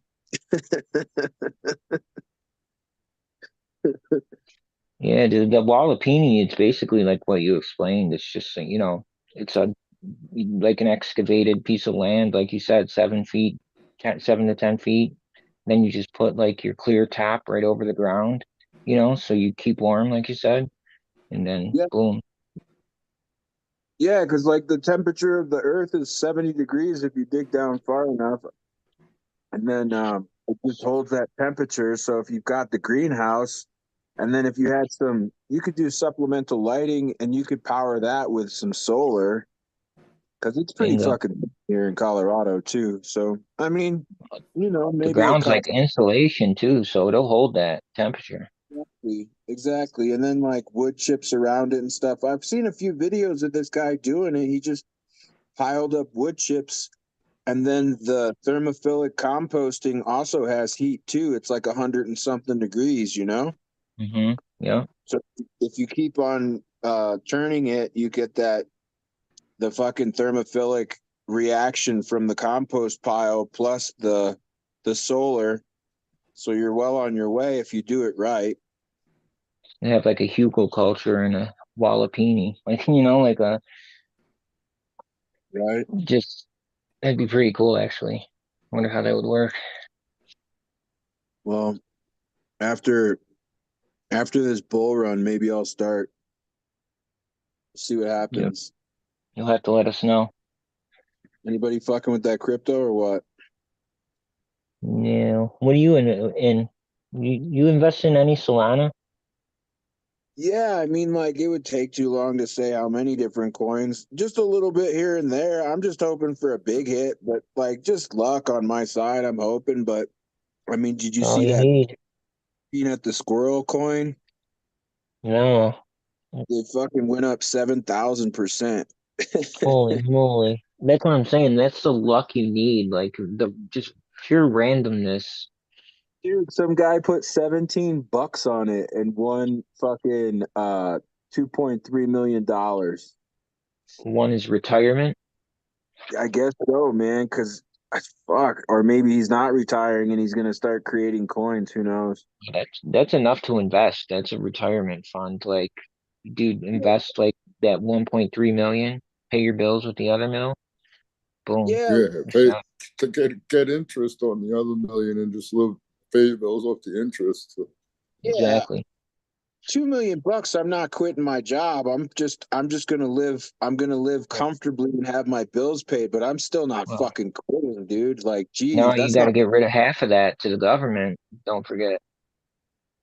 Well, short-term capital gains, anything less than 365 days, depending upon your income tax bracket, which that would push you up to the highest amount, you're looking at about a 30% clip. So whatever he made, take 30% top. Nah, Lotto's the only one that hits you with the 50. Yeah, they hit the 50. Wow. Yeah, you get walloped. I mean, it's free money pretty much, but. Oh, yeah, for sure. For sure. Unless you're the guy that goes and buys 100 grand in dollar tickets, but. I bought some Lotto tickets. I'm hoping to hit the mega, That was you hit too, man. Yeah, dude, I'll come visit. Yeah, you'll be bringing me back to Colorado. Fuck yeah, dude. we'll go see Canatai right away. We'll go. Oh, definitely. We'll hang out in Thailand, bro. Word. That's a must. Yeah, man. Here in Canada, they don't tax you on like lotto winnings or fucking like if you big winning at the casino or whatever. You don't get taxed on that. Yeah, you get to keep the whole thing. Are you I'm coming to your casino. Yep. Yeah, that's how it is here in Canada. Yeah. That's awesome. But we never have any big jackpots though either. Like you guys. Oh, but man, I've been to Canada when I lived in Buffalo, and that GST was no fucking joke. I'll tell you what. It was like two different types of tax. It was like up to 30%, basically, in Toronto and a couple other places, right across the board. I was gonna say Canada. Yeah. The regular taxes are like 60%, right? Oh man, they're I wouldn't say 60, but yeah, no, they're up around 50. Yeah. I pay a fucking butt ton. Yeah. Yeah, so they're like, nah, we already fucking took your money. It's all good. You keep that. Yeah. You can if you get lucky and win Yeah, something. if you sure, get lucky have enough to win lotto, you keep it all. it. You keep it all. We'll get you somewhere else. Don't worry, you got to buy some shit. Yeah, you're gonna buy some shit from them. Don't worry. As long as you live there. If you're a foreigner, then you got to pay the taxes. I'd imagine it's like that. No, I don't think so. I don't think so. Not Really? as long as you're not until you take him out of Canada. Okay. It's like when you go to Vegas, same thing. If I go to Vegas and I win big in Vegas, they take a percentage of the tax. But once I get back here, I just file the paperwork and they'll send me all that money back. Really? Yeah. No kidding. Yeah. I'll get a hold of you when I win. Yeah, I'm split it. about to hire you, man.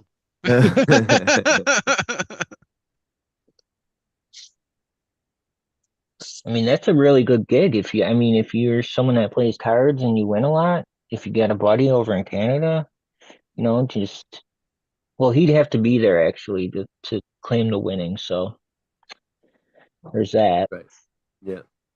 Fake And ID you'd have to time. completely trust them with your winning. So Yeah, my new funniest shit to say is when people complain about illegal immigration. I'm saying I don't know. People in Ecuador have no problem with illegal immigration, and I don't know. It seemed like ice and rock doesn't appeal to some immigrants. I don't know why. It's really beautiful. If you look in the Google picture, it's one of the most amazing place on earth. On picture. But yeah, it is really beautiful. All the national park over there it's so pretty. But I think the growing season is pretty short, so maybe you better switch to hunting.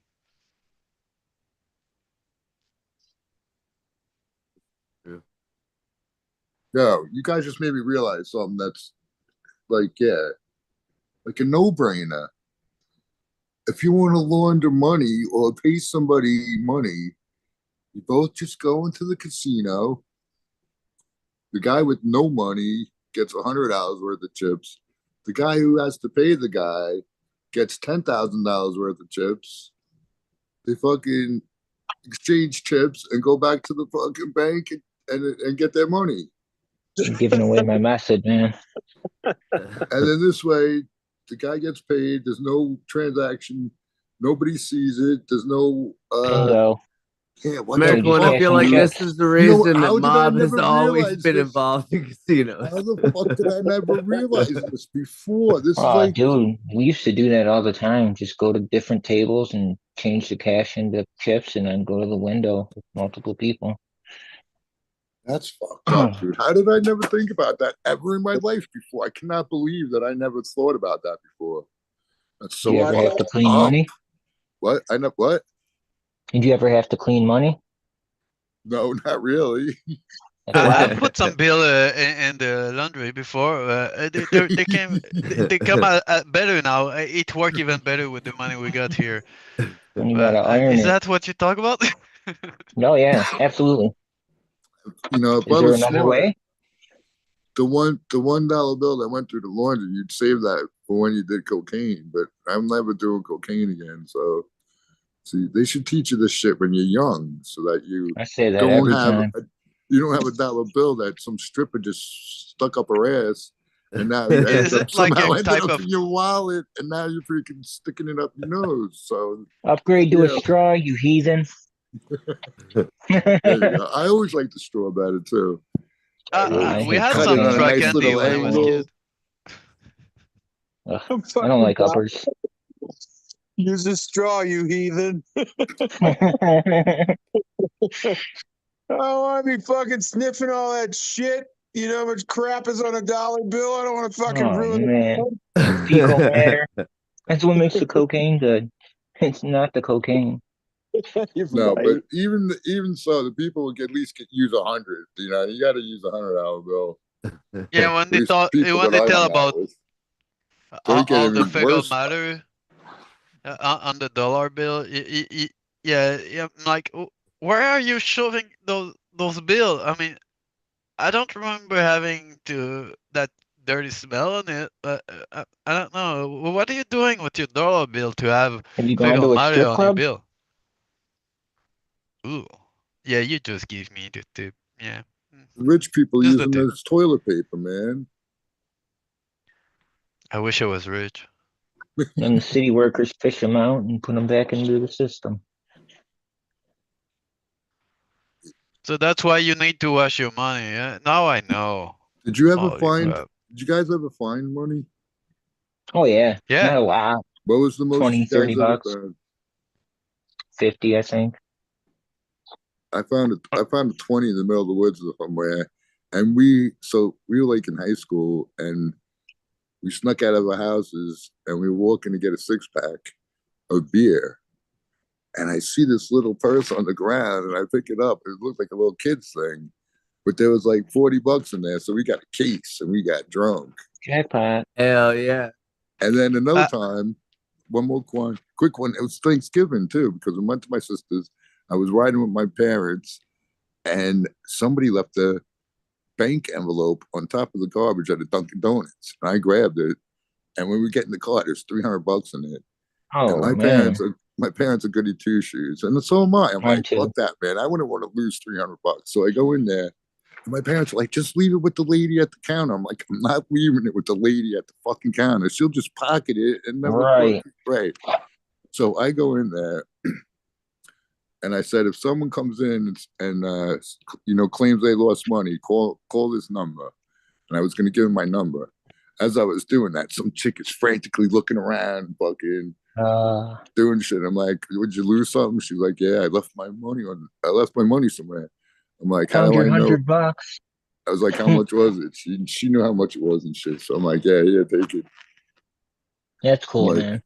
I was like, if you waited another like half an hour, you've been waiting a while to get that, but you would have got it back anyway. If the guy gave her the number.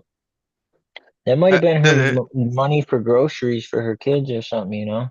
Yeah. The toy thing that you found, it's called a Kinder Surprise. It's from Canada, and someone have just farted in it drop.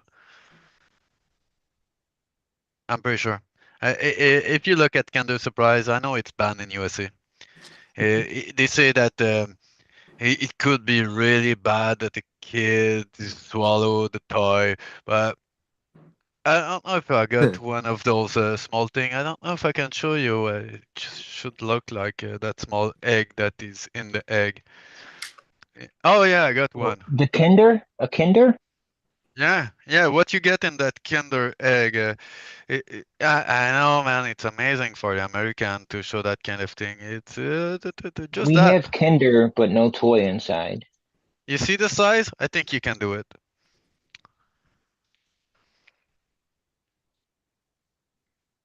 We also have you ever seen the Mardi Gras cakes with the baby Jesus in them? No, I haven't. But sound delicious.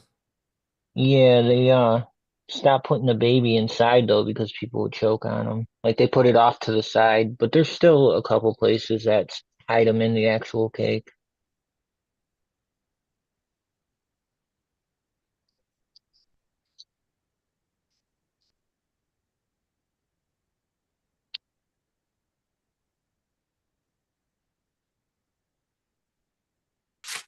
All right, peeps. I'm pretty freaking stoned, man. I'm gonna crash. Yeah, Right shoot me a on, message if you man. want me to send you some of them Yeah, cookies. are you on IG or anything? Yeah. Oh, that's right. We're not on IG. What's your IG handle? The American one _with_Akeens. Oh yeah, I follow you. Okay. Okay, yeah. If you just look for the guy with the top hat, that's like my avatar. That's what I look like. Yeah, definitely follow you. So I'll shoot you a message. All right, thanks a lot, man. That's No cool. problem. And yeah, I got beans if you want some beans. Oh no, it's all good, man. Yeah, we'll figure something out. I'll just send them to you though. All right, cool. Yo, Perfect. Boatin, I don't know if you're listening, but peace out, kid. And yeah, Take it peace easy, out, kid. peace out, everyone here, and Yeah, everyone. man. It's good Enjoy your hearing from you, night. American One. It's It been was too good long, brother. Yeah, you see, even in this freaking happy chance, I learned something. I got the website of the boat try to stop shit, and if I want, I'll come back for the other ones. But knock on wood, Awesome. it won't be necessary for the white flies, the thrips, and the other shits. All right. Oh, Brandon Ross had a really nice tip for a product that he's used for the fungus gnat. If you look on his, I think it's this week, he's just posted about that. It's a produce for mosquito, but those fungus gnats are the cousin that he was explaining, and I was like looking at it. Yeah, I surely believe you. I've seen those things on the microscope to see what it really looked like, and I was like, "Whoa, it's horrible! It looked like a mosquito." So when he said that, I was like, "Holy crap, man! I think I'll try that thing," because I got some fungus gnats on Snow Island, the worm bin. So yeah, It's why not? not BT, is it? No, it's not the BT. It's another compound, and yeah, I was amazed to see that. I'm kidding. Yeah, apparently they're making new ones all the time, which is cool. All right, later, everyone. Later, man. Yeah, Peace. thanks, man. Good night. Take it easy. Yeah, that Botcher stop is actually pretty interesting. Never even heard of the main ingredient. I checked it out though. I already looked it up. Pretty cool. Little fungus. Fungus is amazing. How's your Yeah, fungus going? You still fucking with that shit? I actually am about to probably start up a run here soon. What Get you the running agar up? plates all fired. Um, last run I did a lot of Enigma, so it lasted quite a while. Like actually, I still have a little bit, but I have some people that just don't want it because it's too.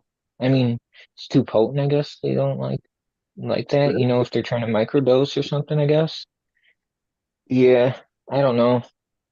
I I just adjust the dose, so I didn't have that issue.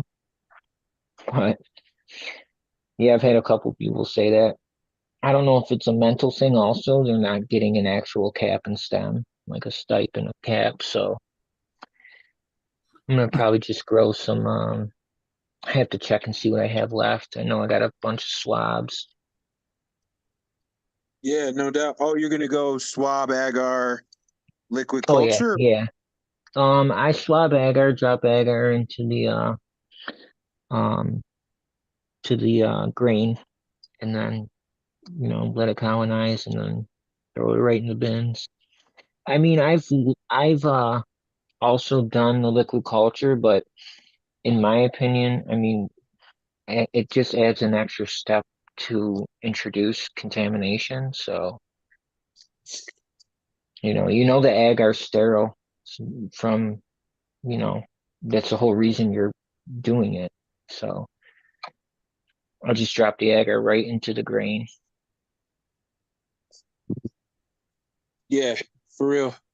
Oh, No, I but get you it. can always just cut a little slice and Exactly. wait a Yep. tiny Yep. bit more, and put it in small dots here and there. That's what I've done with some edible mushroom with one of my friends. He showed me how to do that, and he was all explaining everything. And at one point, I say, "I do that. I just want to tell you, my only experience that I had was someone that have shown me everything before a long time ago, but he gave me a small culture in like just the cap of a jar, and he forgot to tell me that I could just slice it and put it in a bigger container. So he come back and couple of weeks later, and he's like, "So how it's going?" I'm like, "Oh, here's what's left. There's just tiny one growing back." He's like, "What you did?" Um, oh, but I've eat those. It's like, no, but no, you should have done way better than that. And yeah, years after the guy showed me that, I'm like, dude, I know, I've learned from that first experience that I've Oh did yeah, wrong, yeah. but I was finding it really cute. Did you did he give you actual tissue of the mushroom, or did he give you like a No, that was like just a small, like he had some liquid culture, so if just like okay. put a bit of medium in it and being sure that it was already done, but he put it like in a whatever in a jar, like a Tupperware, whatever, and inoculate that thing and give me that Tupperware. So I did not know what was up. Like, so I was like, oh, cool. I'll try it. So I think I had maybe a quarter ounce of mushroom from it. So I don't know, a couple of small cute mushroom, and I was just like amazed by my experience. And he was laughing, and he said, "Dude, that's the best shit ever I've heard of it. I should have told you." Did I told you before? I'm like, I'm pretty sure you told me, but I must have been already kind of tired or stoned. I don't know. I was a young brat, man. Yeah, I But learned the agar funniest to part avoid is liquid. it was looking exactly like that old ad in iTime magazine that you have just a small jar cap with some mushroom growing in it. And the other day I was looking at some short on YouTube, and they had a old book of Alice in Wonderland, and what they were saying in that thing was oh, here's the old book in a damp basement with some mushroom on it. It's just beautiful, whatever. I was like, wait a minute, those are psilocybe mushroom with growing on top of Alice in Wonderland. So I think the guy was just trying to be polite, but they were psilocybe mushroom. It's like, okay, maybe Alice in Wonderland have influenced your type of mushroom in your basement. I wonder where it's coming from. Maybe a APF squad there. I don't know. Mm. Yeah, my first time ever growing mushrooms, what I did was I took a jar and got the resealable, like the injection ports that self-heal, and oh shit, my headphones are out. I got the self-healing injection ports and shot spore syringe in there. And right after that, I joined a group, and they were explaining how spores are inherently dirty, so you should avoid introducing them to your grain because you risk contamination. So ever since then, I've always worked agar because you don't want to do 3 months of work to find out that you got lipstick mold, or a little piece of dead skin fell in your grain jar or something along the way that you don't see until you're halfway through fruiting, and now everything's down the drain. Yeah, for sure. The whole methodology of all that work is so sterile.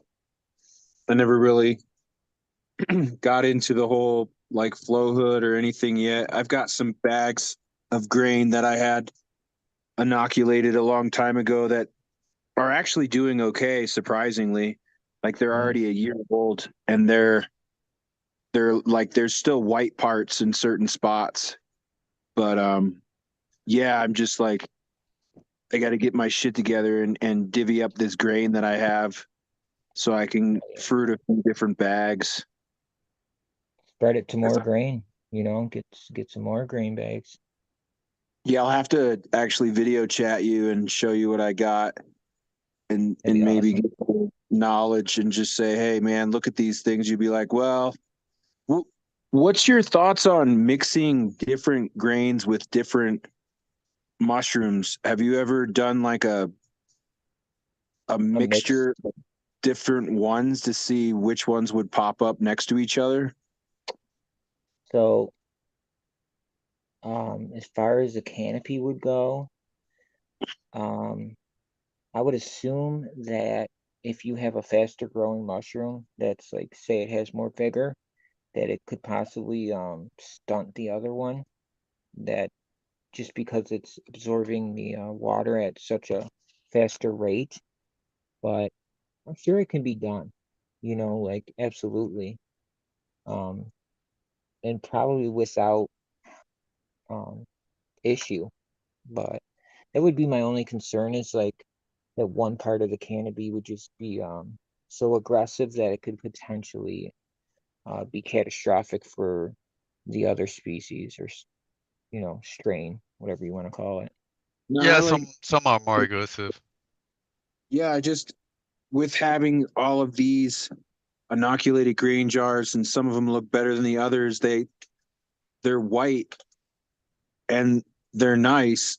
It's just I have one bag of grain that's ready to go, and I was just like, I wonder if I just dumped 3 of these jars in this bag, like, because it's the bag for I don't know, it has like vermiculite in it and all that other stuff, I bought it as a set.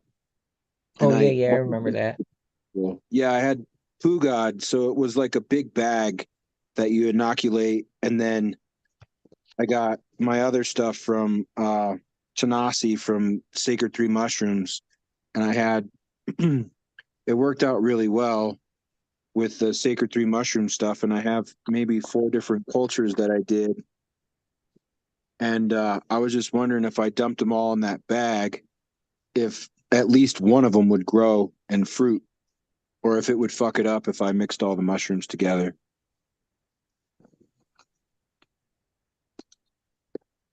I guess I'll find out if I try, huh? One way to find out. Right. Hey fellas, I gotta cut. I gotta use my camera now. I don't know. Bye, dude. Nice meeting you. Have a good one. All right, peace, y'all. Later. Word.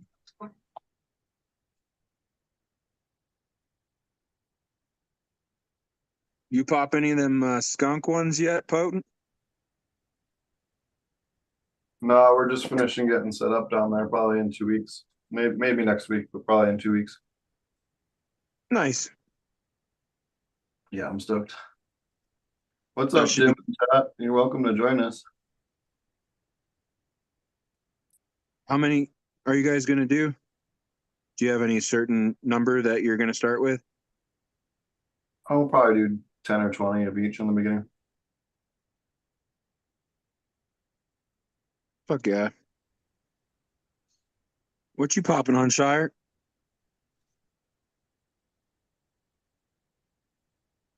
Oh, did you jump out? Oh, his phone was going low, I think.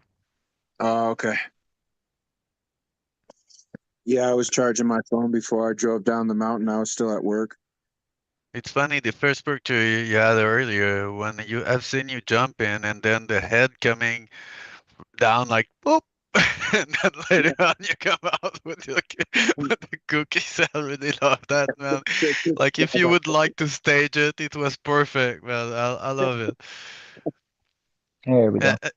Yeah, and now that one, I see that you had a really long, chunky flower on it. The first, yeah, the funniest thing is like, yeah, I mean, it's just amazing. Oh, when it get larger, the pixel get a tiny bit weirder. I don't know on YouTube if it will. Yeah, there's some chunky monkey in there. I had that one re-vegging in a tent, the one to the far left, and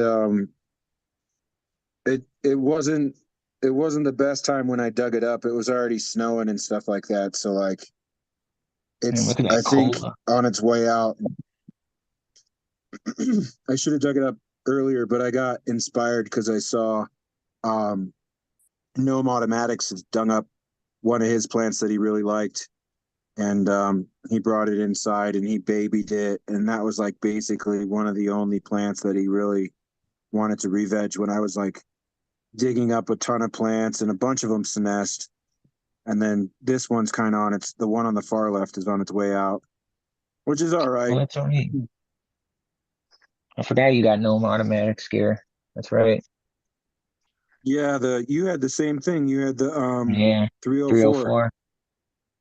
It's funny because Yeah, Nomatomatic had some stuff from the same kind of guy, the same, oh no, wait, the same crew back then that at one point I've met, and like I was digging a couple of years ago. I was digging into stuff. I was like, I was getting rid of my thing. I was like, well, it's funny. I got that thing there.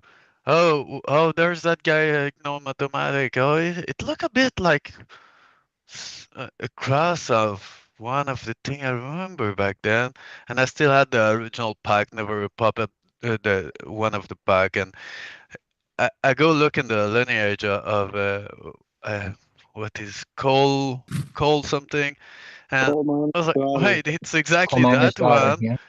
Yeah, and then like I go ask one of my friend that remember that he told me like, you know that we've seen those things like a long time ago, and it's just funny that some people have used it.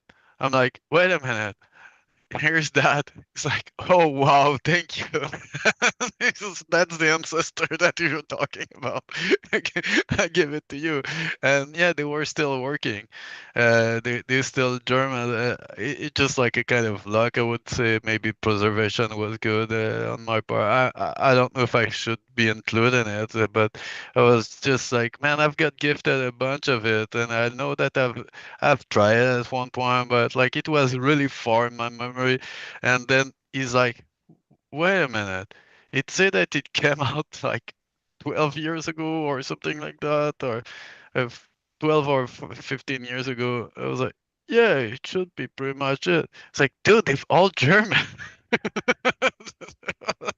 So if anyone wonder about that kind of thing, I just talked with someone this week that she was saying like she's older than me, and she was saying, you know, I had some uh, film canister from the 80s, all kind of thing. I don't know if it was all mixed in it, and I've asked her like, so are they dead? What happened with it? Did you just keep it as memory? She's like, no, I've grown some this year. Are you serious? She said, yeah, they still pop. I don't know what people talk about, but I don't know. Mine have worked. I was just laughing at it. It's like the last time I had tried something that was old was like thing from the old White Widow in the late 90s was with something else, and we there was like a bunch of those seeds, so we were using those seeds over I don't know a couple of years, and then it was some left, and it been put aside just as a memory. So at one point we're kidding about like some people were like, you know, the old days, blah blah blah. So I'm like, oh guys, stop it, man. I will give you that, okay. So I gave it to a guy that have his medical permit, and he's like, dude, none of them have pop. I was like, oh, I guess they are too old. And I don't remember, so I go ask to the guy that I was hanging with back then. I was like, do you remember when it been done? It's like, well, I don't know. The cross have been done in the early 2000 because we had feared to lose it. I was like, man, the only thing I remember is how giant those things were coming out. So I've got, I've put it aside in my memory, just, keeping his stuff. He said, no, none of them German. So when he tried that other thing that were old, he was like, dude, now, now I got faith. Now I got faith. Like, dude, there's some of those things. It's just like if it have to be regrown, it will regrow. Today I listened something from a guy, and he on a podcast, and he was saying that he had the same line cross that he made some cross with it. So I was like, I don't regret anything. Someone else had done something with the same kind of thing, but he's at the other part of the world. So it's still there. So sometimes you wonder, like, you're all sad because you've lost something. dude, you've not lost. Maybe one of your friends had it in his closet or in his fridge, whatever, where he freaking maybe he's also in his toolbox in his garage, and maybe it still work, man. They've had the tree that was seeming to be dead for 2,000 years, and I think they call it the tree of Jesus or something like that, just because it's as old, if I remember. And it have regrown at one point, and it's all with leaf and everything. And then people were like going there as a procession, whatever. It was so you have to get faith, man. Sometimes it happen. It has to be again on heart. I think it's really fun to see that kind of thing. So now I get a lot more faith with those things. I've germinated pepper seeds and bean seeds that were 10 years old a couple years ago, and then this summer I go see my brother, and he had the same variety. So I was like, oh, it's funny, man. I've grown seeds that were 12 years old and just regrow them from it just some purple burgundy bean that he had. And he's like, yeah, yeah, I like those. It's funny. Do you remember I was growing those beans back then? I did it for your kids, a wall garden of all purple stuff. The tomato were purple, the carrots were purple, everything was purple. He's like, yeah, I remember that, but I did not remember what was the variety. It's like it's that one. so, so when I've seen his bean, I was like, yeah, your beans seem a bit more healthy. It's like, yeah, how you feel to have put that much energy to grow back those beans to get I'm like, uh, I don't know. I just did it for the kick of it. I was thinking it was no longer sold on the market. Why don't you just look on the internet before you spend months to do it? I was like, I don't know. I got faith in my old beans.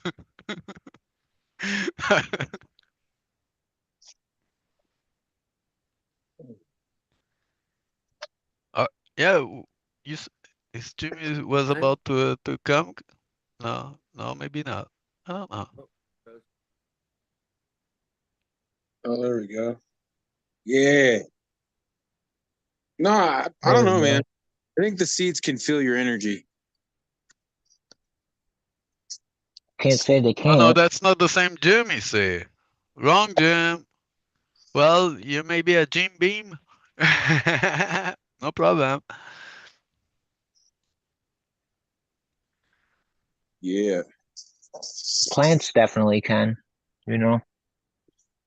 Yeah, I didn't Sure say back a lot of energy. it was they said that they were testing the energy of these plants, and they had the person that was growing the plants for a couple of months drive away, and while the person was like 2 kilometers away, the plant started feeling the vibe of the person again. And I was like, so they're sentient? Okay. So like they can sort of like dogs where they had owners walk away from the house like for a very long distance, and when they were driving home from work, you could see the dogs start to like stir because they could feel their owner's energy. Right. So yeah, I guess the plants are more sentient than we give them credit for.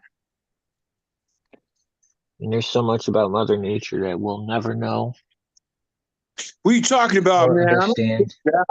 I'm figuring it out. Don't tell nobody. Right? No, I'm not going to tell you. They can figure it out themselves, man. I mean, I've been a walkabout on some paper before, and I was just about to take some pictures so I could share it with my friends when I got back to base camp, because I went for a journey, man. I didn't want to fucking be around anybody. I was tripping dick, dude. My buddy had bought it. It was funny too because he bought a 10 strip with 12 Bitcoin. So like fucking, it was back when the Silk Road was still in existence. So Oh yeah. it fucking, yeah, man. I was walking around nature and I could like, I don't know why, but I could feel cobwebs before I even I could feel the energy. It just, and then as I got closer, I saw the cobwebs, and then I saw like a bunch of cobwebs, but like I knew that I should be walking that way because I could feel it on the hair of my arms and stuff. It was just Electromagnetic resonance, and dude, you something figure like all that. of that's connected by mycelium. You probably felt it, you know.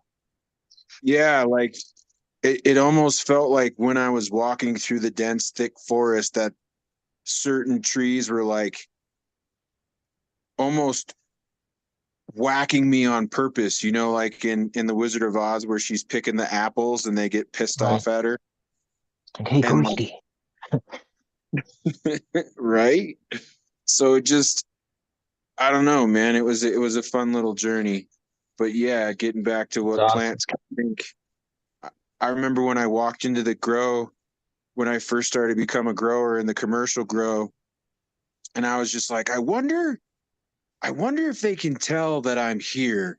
And I just started to put my energy out there, and I could see like the plants move in the distance, and I was just like, maybe that was the fan, but I'm just like, or maybe it wasn't. Fucking, I don't know. Do you ever get Right. experiences with plants where you think that they can tell what you're thinking? Um, both tripping and non-tripping, yeah. But I've also spent like my entire life in the garden. So like, I don't know. I feel like when I'm out there barefoot, midsummer, like just really getting your hands dirty in the soil and working with them, kind of feel like you're part of the garden. And I do anyway. Well, I was Yeah. feeling a bit like a hippie when I was just aerating my warm bin earlier today, and I was just thinking at some people that say, "Oh man, you should bury yourself in compost and do all those good things." I don't know, man. I'm washing my hand and brushing it, but I can tell you that it kind of feels good to do that. I don't know how to explain it on my way, but I would say, yeah, I was feeling something.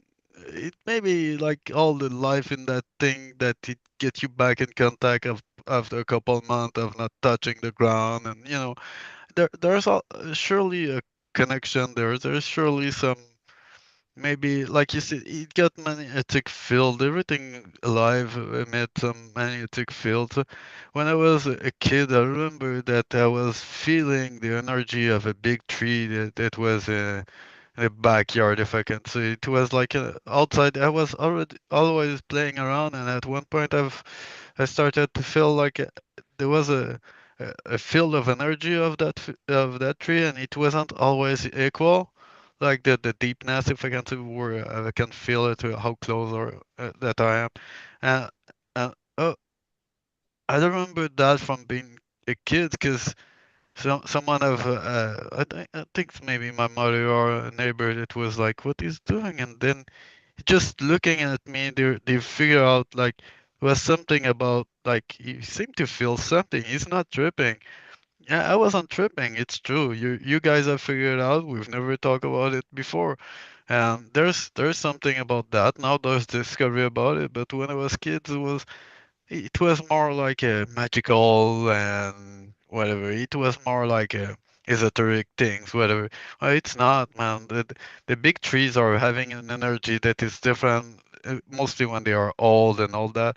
And I don't know. I was feeling a kind of connection. So I don't know if I think that tree have been cut later on, to because that same place is now like a uh, all the seat for a stadium and things. It's just an outside kind of stadium. But I remember visiting that place later on and going to see some race, and I was like having that kind of connection to that place without even remembering right away that thing. And a couple of years after, I was like, "Where's that tree?" And I go past by, and I'm like, "I'm not finding that tree. There's something missing. Where I know where's that tree was exactly, because there was maybe a connection." So I don't know if I could find that piece of wood somewhere. I would say sorry. I wasn't there to protect you.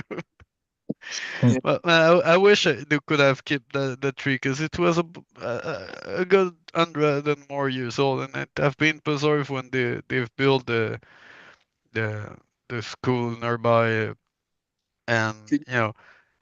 Can you imagine the redwood forest energy before they fucking started getting all proud and building houses in them and hacking them down? Well, Like when with you having a chainsaw, back then not chains, they were they had the ending chains. up dead. Then they had the So two guys on the big huge saws whacking yeah, back and forth. The old yeah. school method. Oh, some of them were hand saw, man. But one thing that we forget is that a long time ago they were using um how they were calling it the same thing that in the mine that it's use steam machine, to power those tools. And my grandfather had told me about that is, I don't know if it's his father or something like that there was some type of chainsaw like that. I was like, oh yeah, it's interesting to know about it. And he was like, no, it wasn't interesting. It was loud as hell. And my grandfather have been deaf because of his deaf because of it. He was one of those that were doing rafting. So when you look at the old movie, you're like, oh, it's old time. And my grandfather was like, no, it's not the old time. It's my young time. Yeah, the perspective may change depending on who you talk. Yeah.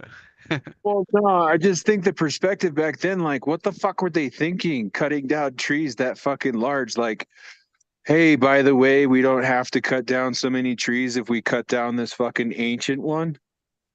Or do you My think grandfather told me what he was thinking. Feed his family. with like Yeah, the money we got from the wood? Money, got feed his capitalism. family in the winter because he was growing stuff on the farm and having a couple animals, and my mother and those people were taking care of it when he Forest was is out. There's you think tons of felled trees. Yeah. like Well, the all the winter he was doing that. So you have to imagine at the end of the winter doing the rafting. It may sound really dangerous with the dynamite and running on the log, going down the I'm river. not talking about little trees. I'm talking about the redwood forest in California where they're like you could drive a Right. fucking car through Yeah. them or like a truck or Yeah, build a you say house. little tree, but my grandfather had seen the last big tree around here that you no longer see all those big trees. That's what he told me that, well, there's some of them that may look a bit as big that he's shown me, like, back then they were all big like that. So, yeah, I mean, the forestry have been really, really, really quick in the 50 and 60 after that. So, if quit, I think, in the 50s to go work for a skidoo, building skidoo and stuff like that, So, yes, it's funny because I was learning some stuff in school and being all happy to try to tell him things. He was like, you just learn about my history. I was like, what? It's like, it's not that long ago. You're just young. Your perspective of time will change with age. And now I feel like, yeah, it's really not that long ago. In So the perspective of a family, it may be kind of short time, but it's just 2 generation away.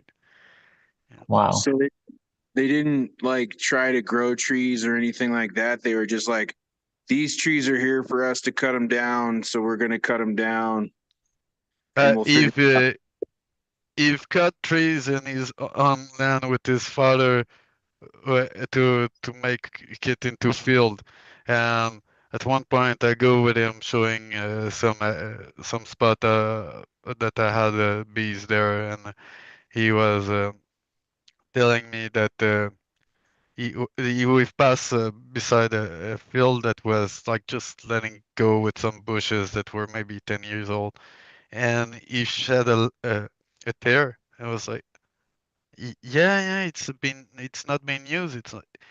It's so much work the way we're doing back then that I know people have the equipment now to go back super quick and all that thing, but They just don't know. They cannot appreciate the effort of it. It's the years that it took that we had nothing else.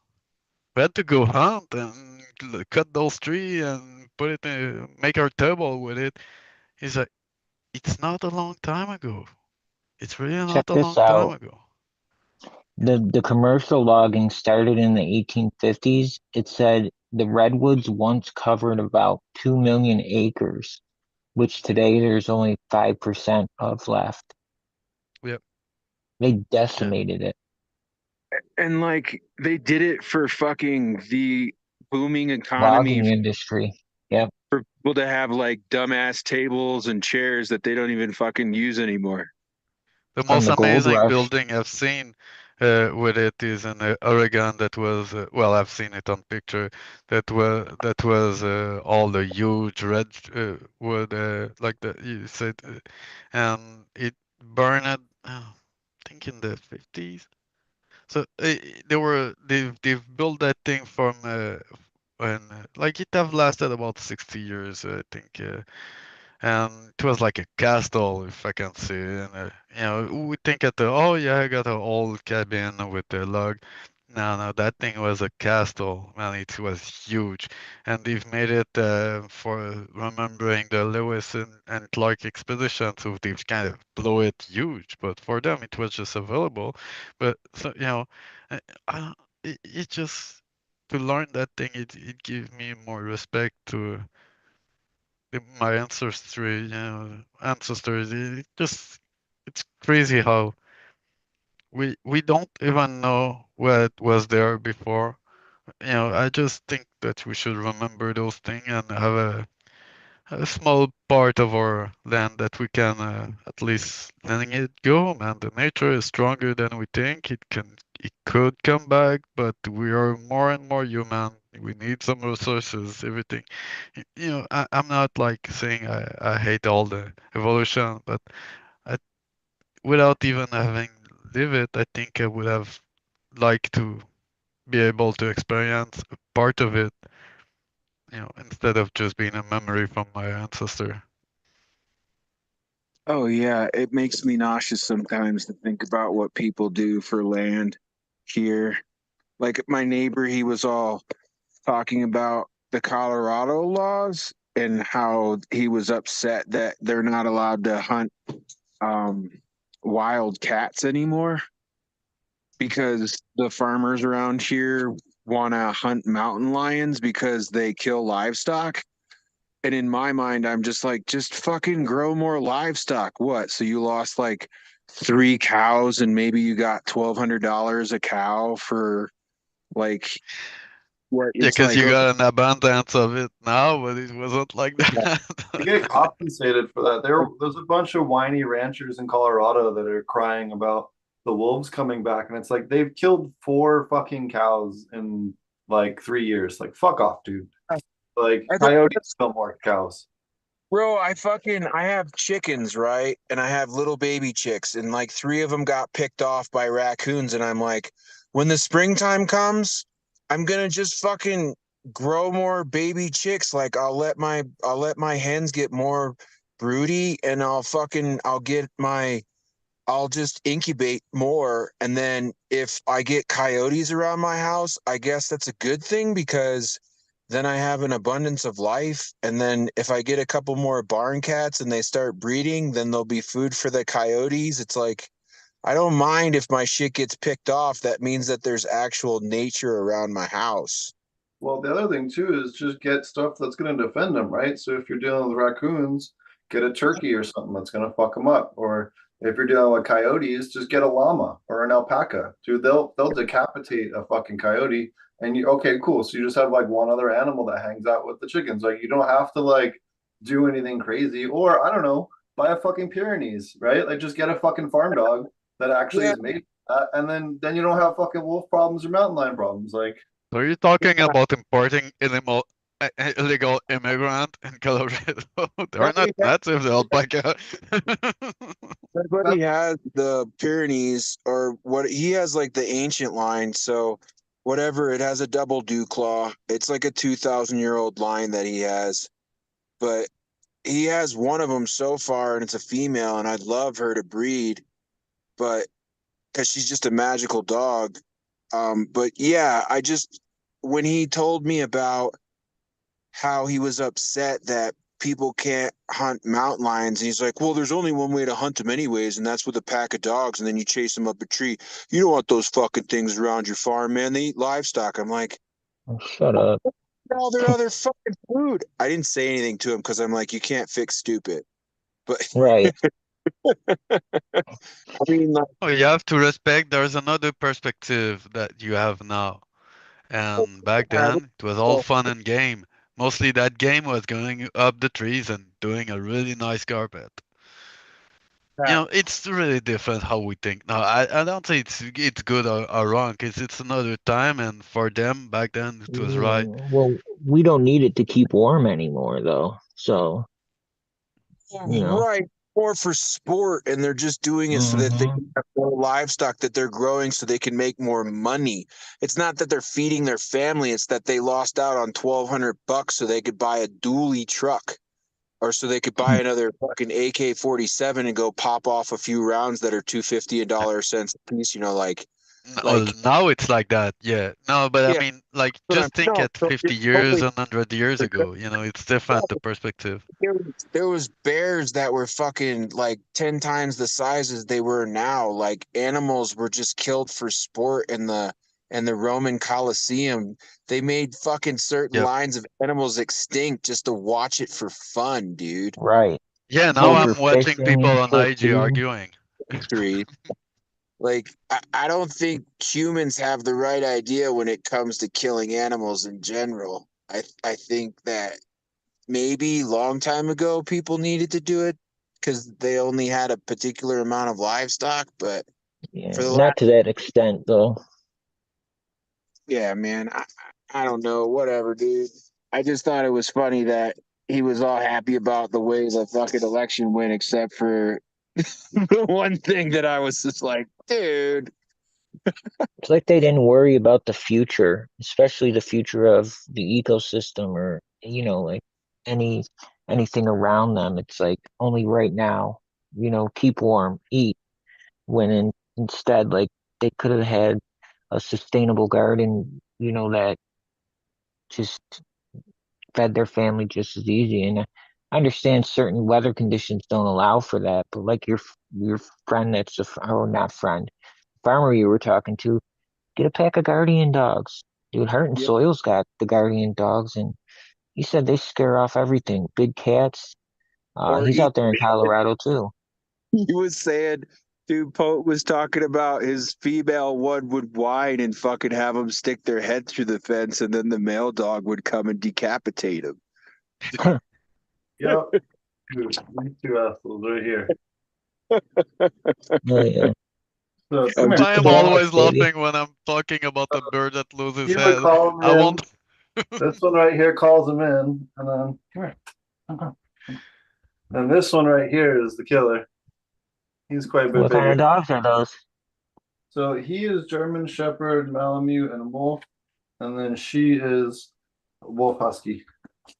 Malamute. Oh, you got a wolf hybrid? Yeah, both of them are.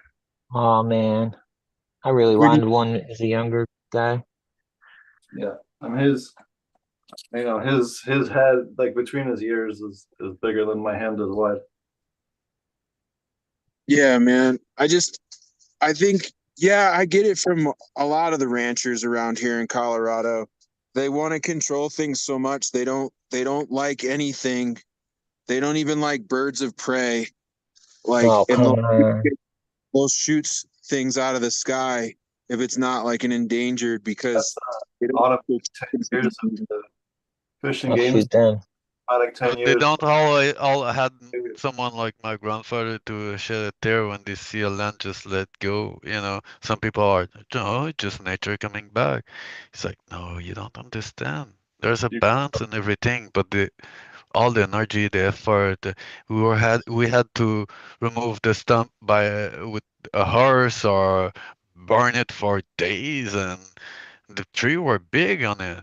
Like there was a lot of roots and everything. Were like, it's it's just things evolve, but you know, we have to change our perspective sometime and see the respect once it's lost. That's when you realize it. I Well, gotta. but the reason that they had to grow like that or cut down trees in the beginning was because of an oligarchy or a monarchy that made them fucking find new land because they had all their land and they were selfish humans that had hectares upon hectares of fucking land that was grown for royalty, and people had to eat But fucking potatoes. wait. I'll tell you a thing about that. It got even a link with slavery. I gotta. When my old ancestor, hundred years ago, came here, he had to pay back his trip with servitude of 7 years. And not everyone was doing good or having a good lord, if I can say. And he end up having a good luck and have access to a land that he had to log himself and start to take care of it. And it have end up with orchards, some field and everything. Now that land, some of the people that are, if I can say, really far cousin now, some of them still own part of it, and he had his home in a big the big city nearby, but that that was on an island that he had to take care of those that thing that land, and that island is one of the most fertile place. He did not know. That's why he's been that lucky at the end, and he's been able to purchase back the land and own it and start a big family. He had 3 wives. Well, I'm not saying that he was changing of wife all the time and all that. No, I'm sorry to say, but they had a bunch of kids and and then ending up giving their life with it. And at his last wife, she had only 5 kids. Only. You get so no, it's when I was reading that, I was like, wait, there's a lot of luck in some of our ancestors. Some were not that lucky, and you're still here today. I don't know. You have just to kind of Well, accept and open your mind, you know. the genetic Eve and the genetic Adam. Like, so basically, the last man that we're all descended from and the last woman we're all descended from are separated by like 2 million years, which is crazy. But those two have an unbroken genetic line in history. Isn't that crazy? How they're they can related? have that old of a difference? Wait a minute, 12 million years between the woman and the 2 million years. Two. It's two. Yeah. Wait, are you talking about Adam and Eve? I mean, not directly, but the idea. Yeah. So basically, the last male descendant we're all related to, and the last woman descendant we're all related to.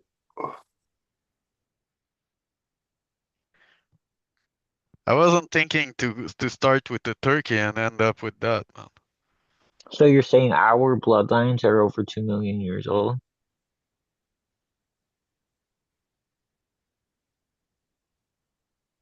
Hold on, I'll pull this up. The mitochondrial Eve. There we go. Let me go look here.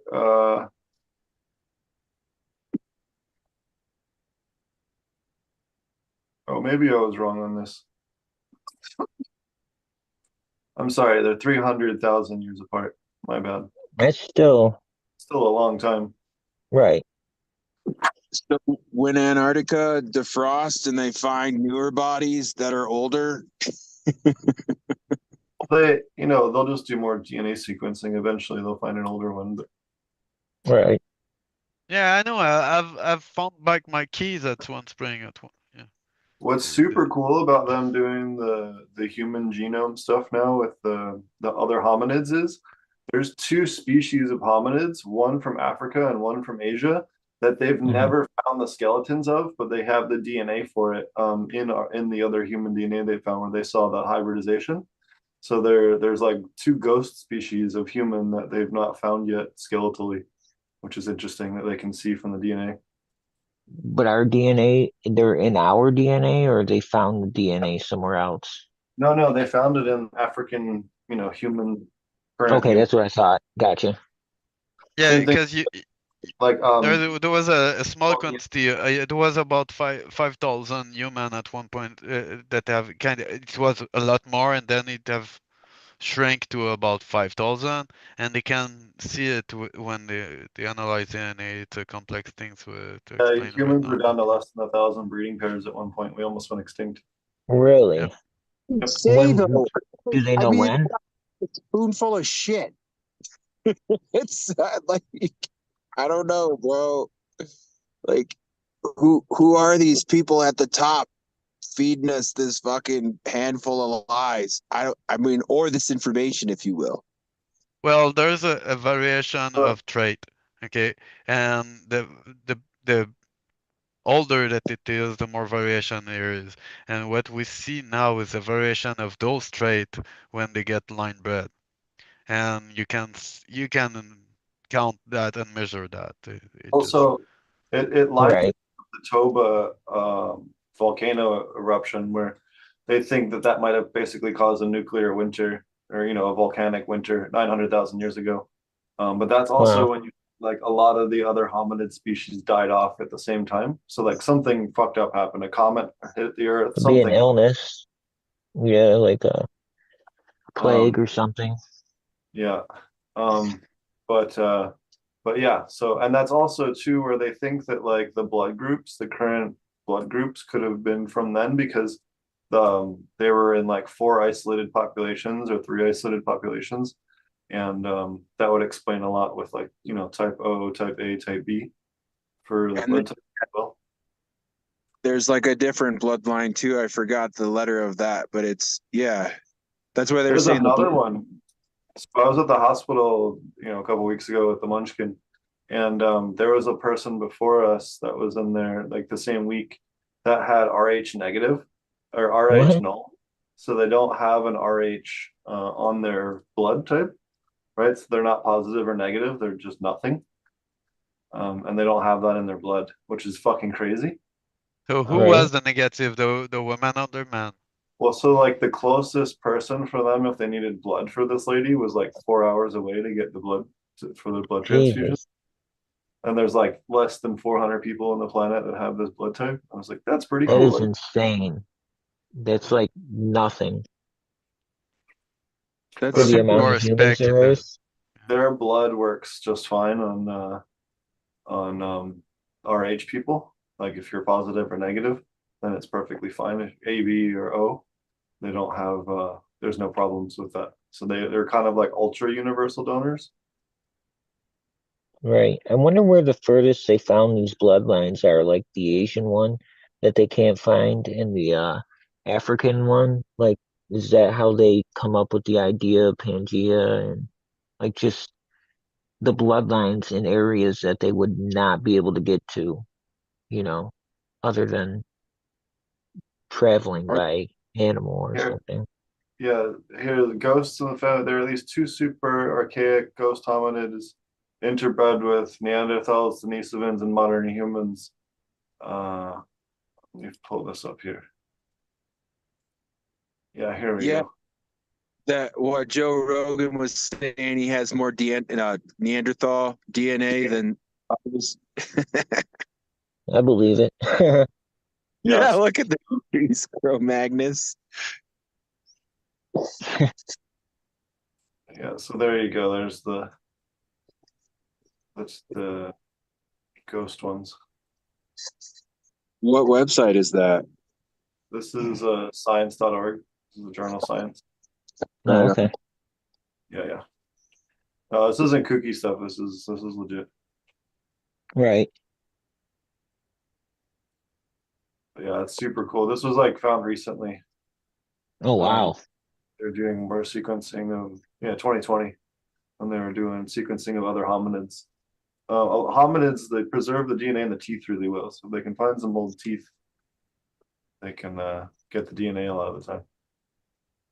interbreeding 500,000. What did it say? Million years ago? Yeah, about, or is it here? And the last one was 90,000 years ago. 90,000, did you say? Yep, according to the chart here. Fucking sakes, man. I would love to be in the lab where they're like figuring out this fucking shit. Cause it just Right. seems it just like, I don't know, Bill, what do you think? 90 or 80? You might as well say 80. Fuck It's it. pretty much a guess. There's, They measure it from the radioactive decay from stuff. So right, you can but if measure there's it pretty no well. isotopes there, or if they, you know, Where they're do they? so It's A not lot of like times too, they'll average the age, so they'll have like wood or plant material fossils or like other fossils that aren't that they can take and seek and get an age from as well, and then they kind of use like an average a lot of times too when they have, especially like a cave site and stuff like that. That's kind of like they layer it right. that way, figure the layers It's up. an approximation, but it's a targeted guess. Yeah, it's a range. a targeted guess with like infinity as the number, as a as a The ratio. variable, the parameters. Times infinity to sound smart, homie. Like just fucking tack it on to there we go. This is what we got. It's cool because it makes you wonder like what like defenses do those other hominids have against disease that maybe we could like incorporate into our genome and shit like that. That would be pretty cool. Yeah, Right. that's super dope. Like, because it was this basically survival of the fittest, motherfucker. We got plants that'll eat you, stick you. Darwinism. Like Denisovans, right? Denisovan DNA is in people in like Tibet, but also like in the Philippines and Thailand. But in Tibet, like they have the highest percentage of Denisovan DNA. I forget, it's pretty high. It's like 4 or 5%. And they have a different structure to their red blood cells. So they like are hyper efficient at processing oxygen, and also can like store more oxygen than the average person can per blood cell of the oxygen. So it's like why they're really good porters for like um uh Mount Everest and all that shit. Right. Their They muscles have can good hold more genetics. oxygen. Yeah, but then in the same time too, that gene also works for them holding their breath, like the Baiju in the Philippines and Indonesia have that same gene, but it works for their like holding their breath underwater too, which is I was interesting. gonna say diving. Yep. Yeah. So It's anyways, I awesome. gotta run. I gotta go meet some friends of mine, but I will see you guys next week. Awesome, Thank you. man. I appreciate you guys having me. I'll talk to you guys soon, I'm sure. Take it easy. I'm going down the mountain, so you guys have a wonderful day. Be safe, Gravy. Peace. Have a good night, guys. Later, B Cooper.